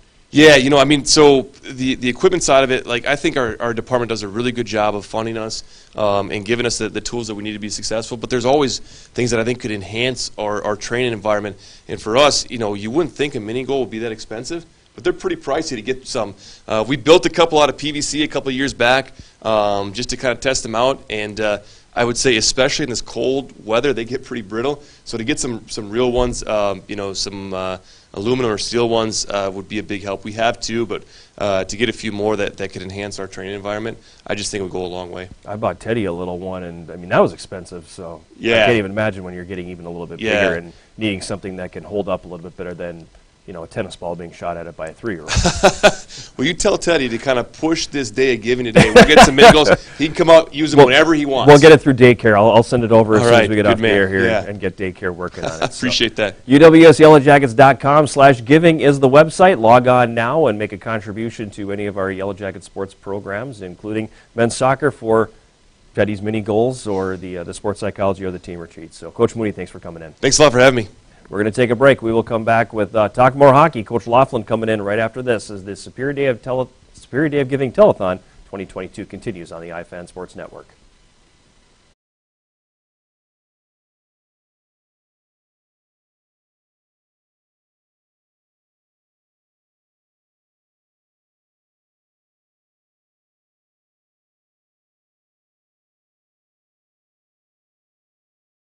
Chemist Oil has been a local, family-owned and operated business since 1935, offering quality tire installation services. We're a full-service tire shop offering tire repair or replacement services at the most affordable prices. Trust us to take care of your car's brake repair needs. Our technicians have the right set of skills and expertise to take care of the problems that your car is experiencing. For more information, give us a call today and see what we can do for you.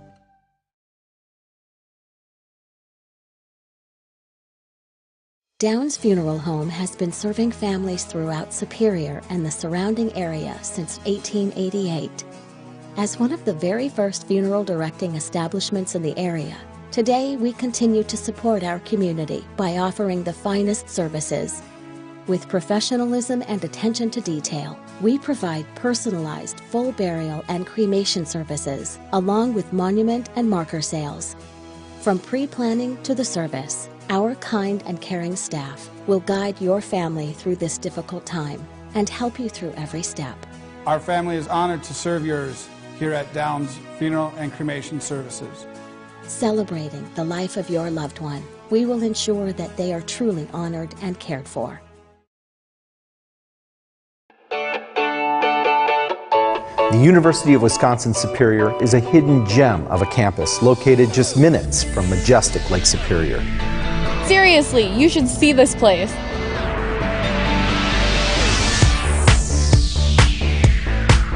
Check out the architecture.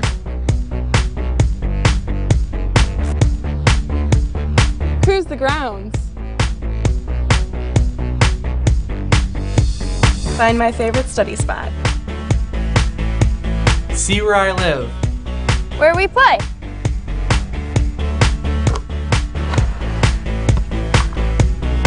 Where we perform. Come and see where I'm preparing to make a real impact on people's lives. Visit a vibrant, multicultural, liberal arts university. Check out over 60 program offerings. See why we are a leader in undergraduate research.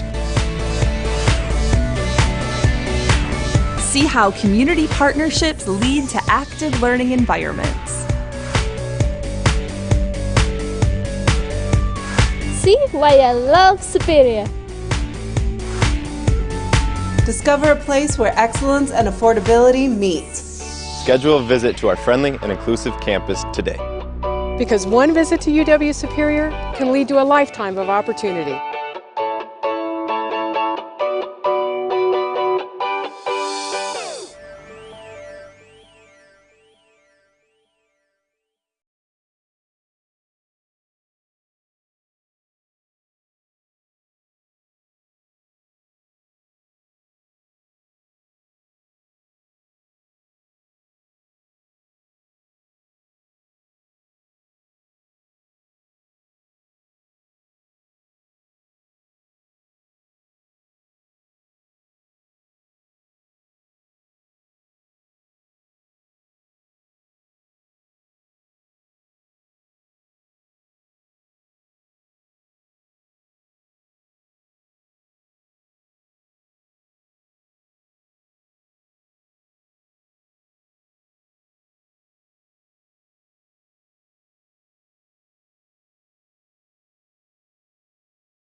We're back on the Superior Day of Giving Telethon 2022. The website at the bottom of your screen, uwsyellowjackets.com/giving. Log on there and see the different fundraising opportunities, or maybe you have an idea for an opportunity that isn't listed on there. Maybe you have 7 figures worth of money in your pocket that you want to spend on building a baseball stadium. Hey, we'll take it off your hands. We're not picky. Let's throw in a new arena. Might as well do that. If you've got the money and you want to build a new arena, what the heck? Or make an addition to Westman, renovate the whole thing. We'll have discussions. We'll be happy to buy you lunch and talk about that. But at any rate, it's been a good day of fundraising so far. We've crossed $25,000, and the Yellowjacket men's hockey coach Rich McKenna was in here a few moments ago, and his apparel has been funded for the year. So thank you to the alumni and supporters of that program that have stepped up. Again, they are one of 4 programs that have that anonymous donor that has stepped up and made the matching gift. And another one of those programs is with us here, the Yellowjacket women's hockey program, head coach Dan Laughlin, and you've got a $2,000 donor. So any donation that comes in for Yellowjacket women's hockey is basically going to be doubled thanks to that donor. So always good to have those in the hip pocket. It definitely accelerates the fundraising a little bit, and by all means, feel free to make as big a donation as you possibly can. Like Dr. Julius Erlenbach said, no donation is too small. So let's talk a little bit now about the women's hockey program and the season that was in 21-22. Yeah, this past season. Young team. It was.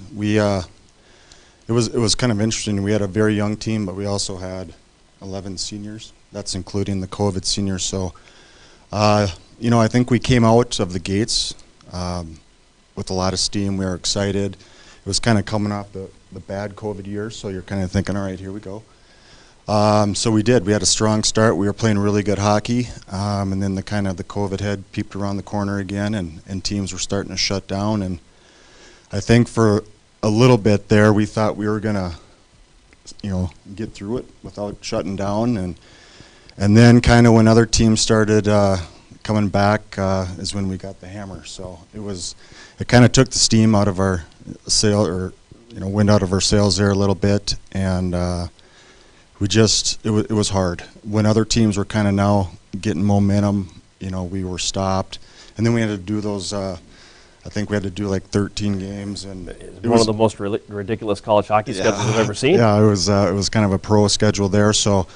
It just got to be a little bit too much, and we just never really got back.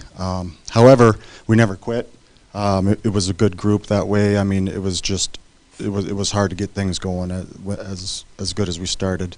But then again, there was a positive out of that, and this graduating 11 seniors now.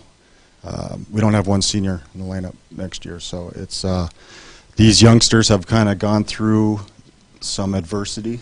They know what it's about, kind of on and off the ice, and so I think that's a good place to be going into next year with a good foundation. And you've been a coach that I think more than a lot of coaches does lean on those older players a little bit. You got away from that a little this year too, some of it by necessity, but there were some freshmen, sophomores that were pushed into roles that maybe in the past you might not have pushed a freshman or sophomore into. Yeah, I mean, your veterans always. They're the ones that are going to get you as far as you want to go. But the younger players, they bring that, the energy, and they compete every day. And again, it's just this group coming back. They play the game right. I mean, in college hockey or in any college sport, you think hard work should be there every day, but it's hard to do that on a consistent basis. And I think this group really does that. Yeah, I mean, going back to the scheduling thing, because I want to make a comment on that. That was, again, we talked about the scheduling, irregularities. I'll get it out eventually here. Irregularities of the spring, but you guys had your own kind of a mess of a schedule there for a while. I mean, John and I, you talked about it quite a bit. It went for almost 3.5 weeks without playing a game there, especially in January, and then all of a sudden all those games piled up on you, and I really did kind of feel like that kind of hit the ladies pretty hard.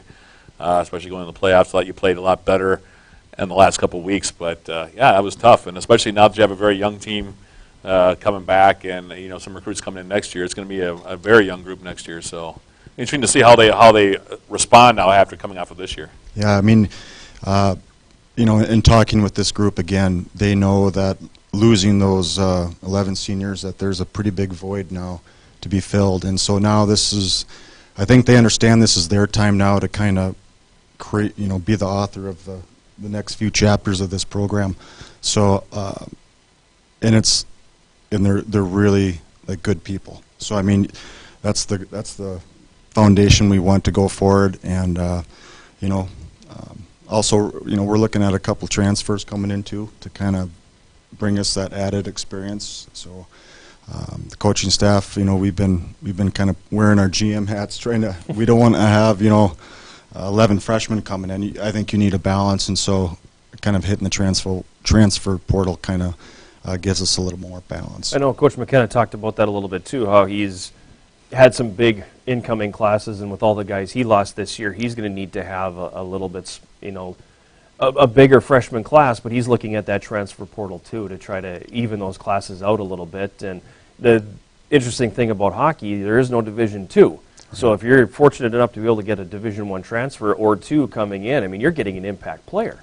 Yeah, I mean, and that's, they've been through, they've been through it. So obviously it'll be new to, be here at Superior for them, but they also have that the hockey background that, gives us that experience that we need. So, and also just the depth in the lineup, it's really good. But yeah, I mean, from goaltender out, we're really happy with next year and how it looks. Let's talk a little bit about the fundraising opportunities that you're looking for this year. Again, anonymous donor matching up to $2,000. So your gift is basically a 2-for-1 at this point.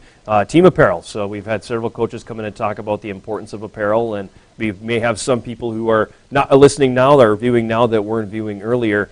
It's not that there isn't apparel already being given to the student athletes, but this is an opportunity to just give them a little bit more. Yeah, and I think it's very important, not just for our team, but any team, especially like when we're on the road and you travel and you want to walk into a rink, and it's nice when you look sharp and you got the, everyone's dressed the same and everything. So that's what it would kind of go towards that. But again, we've been blessed to be given a lot of apparel, through Under Armour and everything. So it's been really nice. The other thing you're looking at, locker room enhancements. Yeah, and we're not talking about new stalls or anything like that. No, it's just kind of, it's been a while since we've kind of put up some new signs and everything. And I think with this new group, kind of this young new group, they can kind of dress it up, and how they want it, and also bring the history and the tradition that's been through that locker room, through all these years. So I think it's very important. It's good for players when they come back and they go into a locker room and they see that history that's still there that they made, and also for the new players, they can create the new memories. UWSYellowjackets.com/giving is the website. You can log on to that site and check out the different things that the teams are raising money for. Some of those things have been funded. That is reflected on the page, and trying to do our best to keep that all updated in real time. But the women's hockey program, anonymous donor, a $2,000 match, so a great opportunity to make an even further impact with your gift. And we're not asking everybody for $1 million. We'd gladly take it, but $10, that all adds up, doesn't it? It does. I mean, every penny. It really does. And for everyone who's given out there during this event and in the past, we're so thankful, because it goes such a long way to these athletes and just to make their experience better. So to everyone out there, we're very thankful for not just supporting our program, but the whole department. Coach Laughlin from the Yellowjacket women's hockey program, thanks for joining us today. Thank you. We'll take a time out. We'll come back with more of the 2022 Superior Day of Giving Telethon on the iFan Sports Network right after this.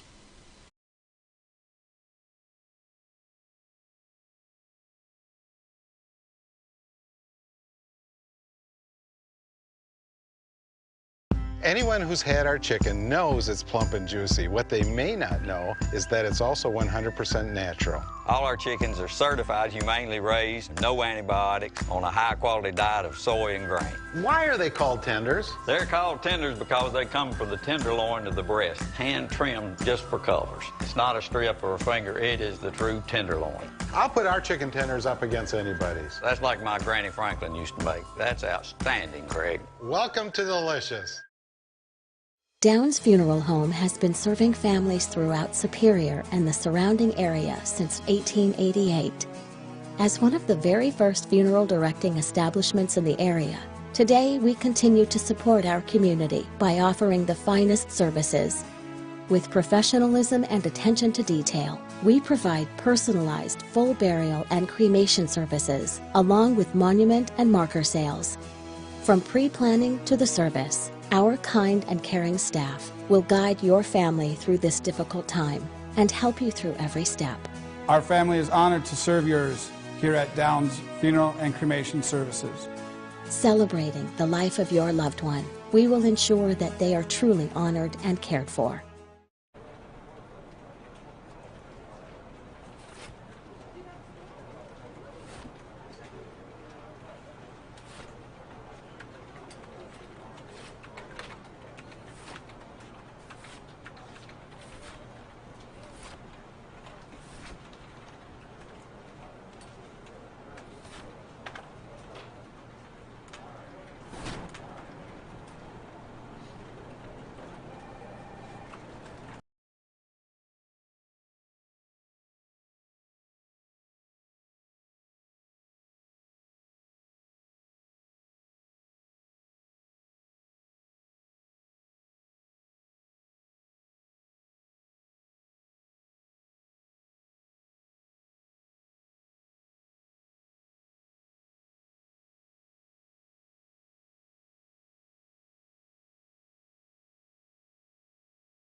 We're back on the 2022 Superior Day of Giving Telethon for Yellowjacket Athletics. Again, not just an athletics event here. This is a campus-wide event, and donations that come into the university can go anything from capital projects to scholarships, you name it. And on the athletics side, you've heard a lot of different things from our coaches today. They're fundraising for apparel, they're fundraising for trips and retreats, and there's other things that they don't even come up, like team meals or and extra hotel rooms when you're on the road. There's so many things that these funds go to, but every single penny that comes in goes to benefit the student athletes here. Yep, and that's really what student athletics or collegiate athletics is all about. Really should be about student athletes, especially at the Division III level. That's what the focus is. That's where the NCAA tries to keep it, and thankfully I think at UW Superior we do a really good job of that, of making sure all the student athletes are put in a position to do their best, not only on the in the field of competition, but also as far as all around well-rounded individuals, students as well. So all of these things are just that we're asking for, that the coaches are asking for today, and the programs are asking for, is just to enhance that experience, and that's really what college should be about anyway. So appreciative of all the donations so far. We've got the rest of the day, of course, to donate for this event. And John, it's been fun. First one of these for me. So yeah, no kidding. Yeah, right. So it's been a good day. It was good to hear from all the coaches, all their different needs, a lot of different things that are being fundraised for here today. And it's been fun to hear from each of the coaches and get their perspectives on how each of these items would help them as far as their programs go. We've had over 50 donors during our time here on the show. We've passed $30,000 for the day, and we know that number is going to continue to go up as the Superior Day of Giving continues. But it's a wonderful opportunity to reinvest in the university, whether you're an alumnus, a friend of the university, you have a child here that is participating in athletics. It's a great opportunity to make an investment not only for today, but down the road into the future. So it's an important day for the university, and an important day for Yellowjacket Athletics as well, because it's kind of the culmination, I guess, of a lot of fundraising time and a fundraising drive. And we hope to come out of it with seeing every single one of these asks that our programs are asking for, all of those fulfilled, and sort of laying the groundwork for the 22-23 year. It's kind of the first day, I guess, of the 22-23 season as we start to get some of these things in place. Yeah, and right now the teams are performing extremely well for the most part, on the field, and the athletes, I think, for the most part, are pretty happy, with where the programs are at, pretty much across the board. But all of these things just enhance the overall experience for them too. And obviously, the university, the athletic department is committed to making sure that every student athlete that comes through each of the athletic programs on campus here has the best overall experience that is possible. And so all these things kind of help contribute to that. And that's college athletics. College athletics is about fundraising now, and you alluded to it earlier, but Division I, Division II, Division III, no matter what division of NCAA sports you're at right now, fundraising is a big part of how these athletic departments are run and financed. So anything that anyone can give is greatly appreciated, because, like you said, there are no bad donations. Every donation that comes in is greatly appreciated by everyone. Trust me. It's been a good day for us so far, and that's all thanks to you and everybody who's been generous enough to make a donation to UW Superior. And if you haven't yet, you're wavering a little bit on it, don't waver. Feel free to reach into the wallet and grab that credit card and go online and make a donation to one of our programs, or maybe more than one of our programs. We've had several people do that today as well, but it's appreciated and goes a long way into ensuring a great experience for the student athletes here at UW Superior. I want to thank Craig Morrissey and the iFan Sports Network for having us live here today and helping us reach all of you. I think that something like this goes a lot further than your simple letter in the mail or email that you received. It being sort of a different tact at something like this, and I think it helps to have all these people come in and state their case. It's important to hear from the coaches, important to hear from the athletes too. It is. It absolutely is, and it adds a little bit of that interpersonal connection that you have. It can be pretty dry just getting fundraising letters and requests through the mail. So it's always a good thing to be able to actually see and hear each of the individuals and the coaches and their respective needs for each of their programs. It kind of adds that little interpersonal touch. So that's why things like this are very important. Craig's behind the camera. He's the big sound Matt Johnson. I am John Garver. Thank you again for your generosity today. And if you've been with us the whole day, God love you, because I'm not sure I would sit and watch 4+ hours of us all sitting here talking sports. But if you've been with us the whole time, we appreciate that. If you tuned in for a segment or two or just had us on in the background, we appreciate that as well. But the Superior Day of Giving is going on all day. Reach in and make a donation and benefit the university as a whole and Yellowjacket Athletics as well. For Craig, for Matt Johnson, I am John Garver, and thank you for tuning in to the 2022 Superior Day of Giving Telethon on the iFan Sports Network.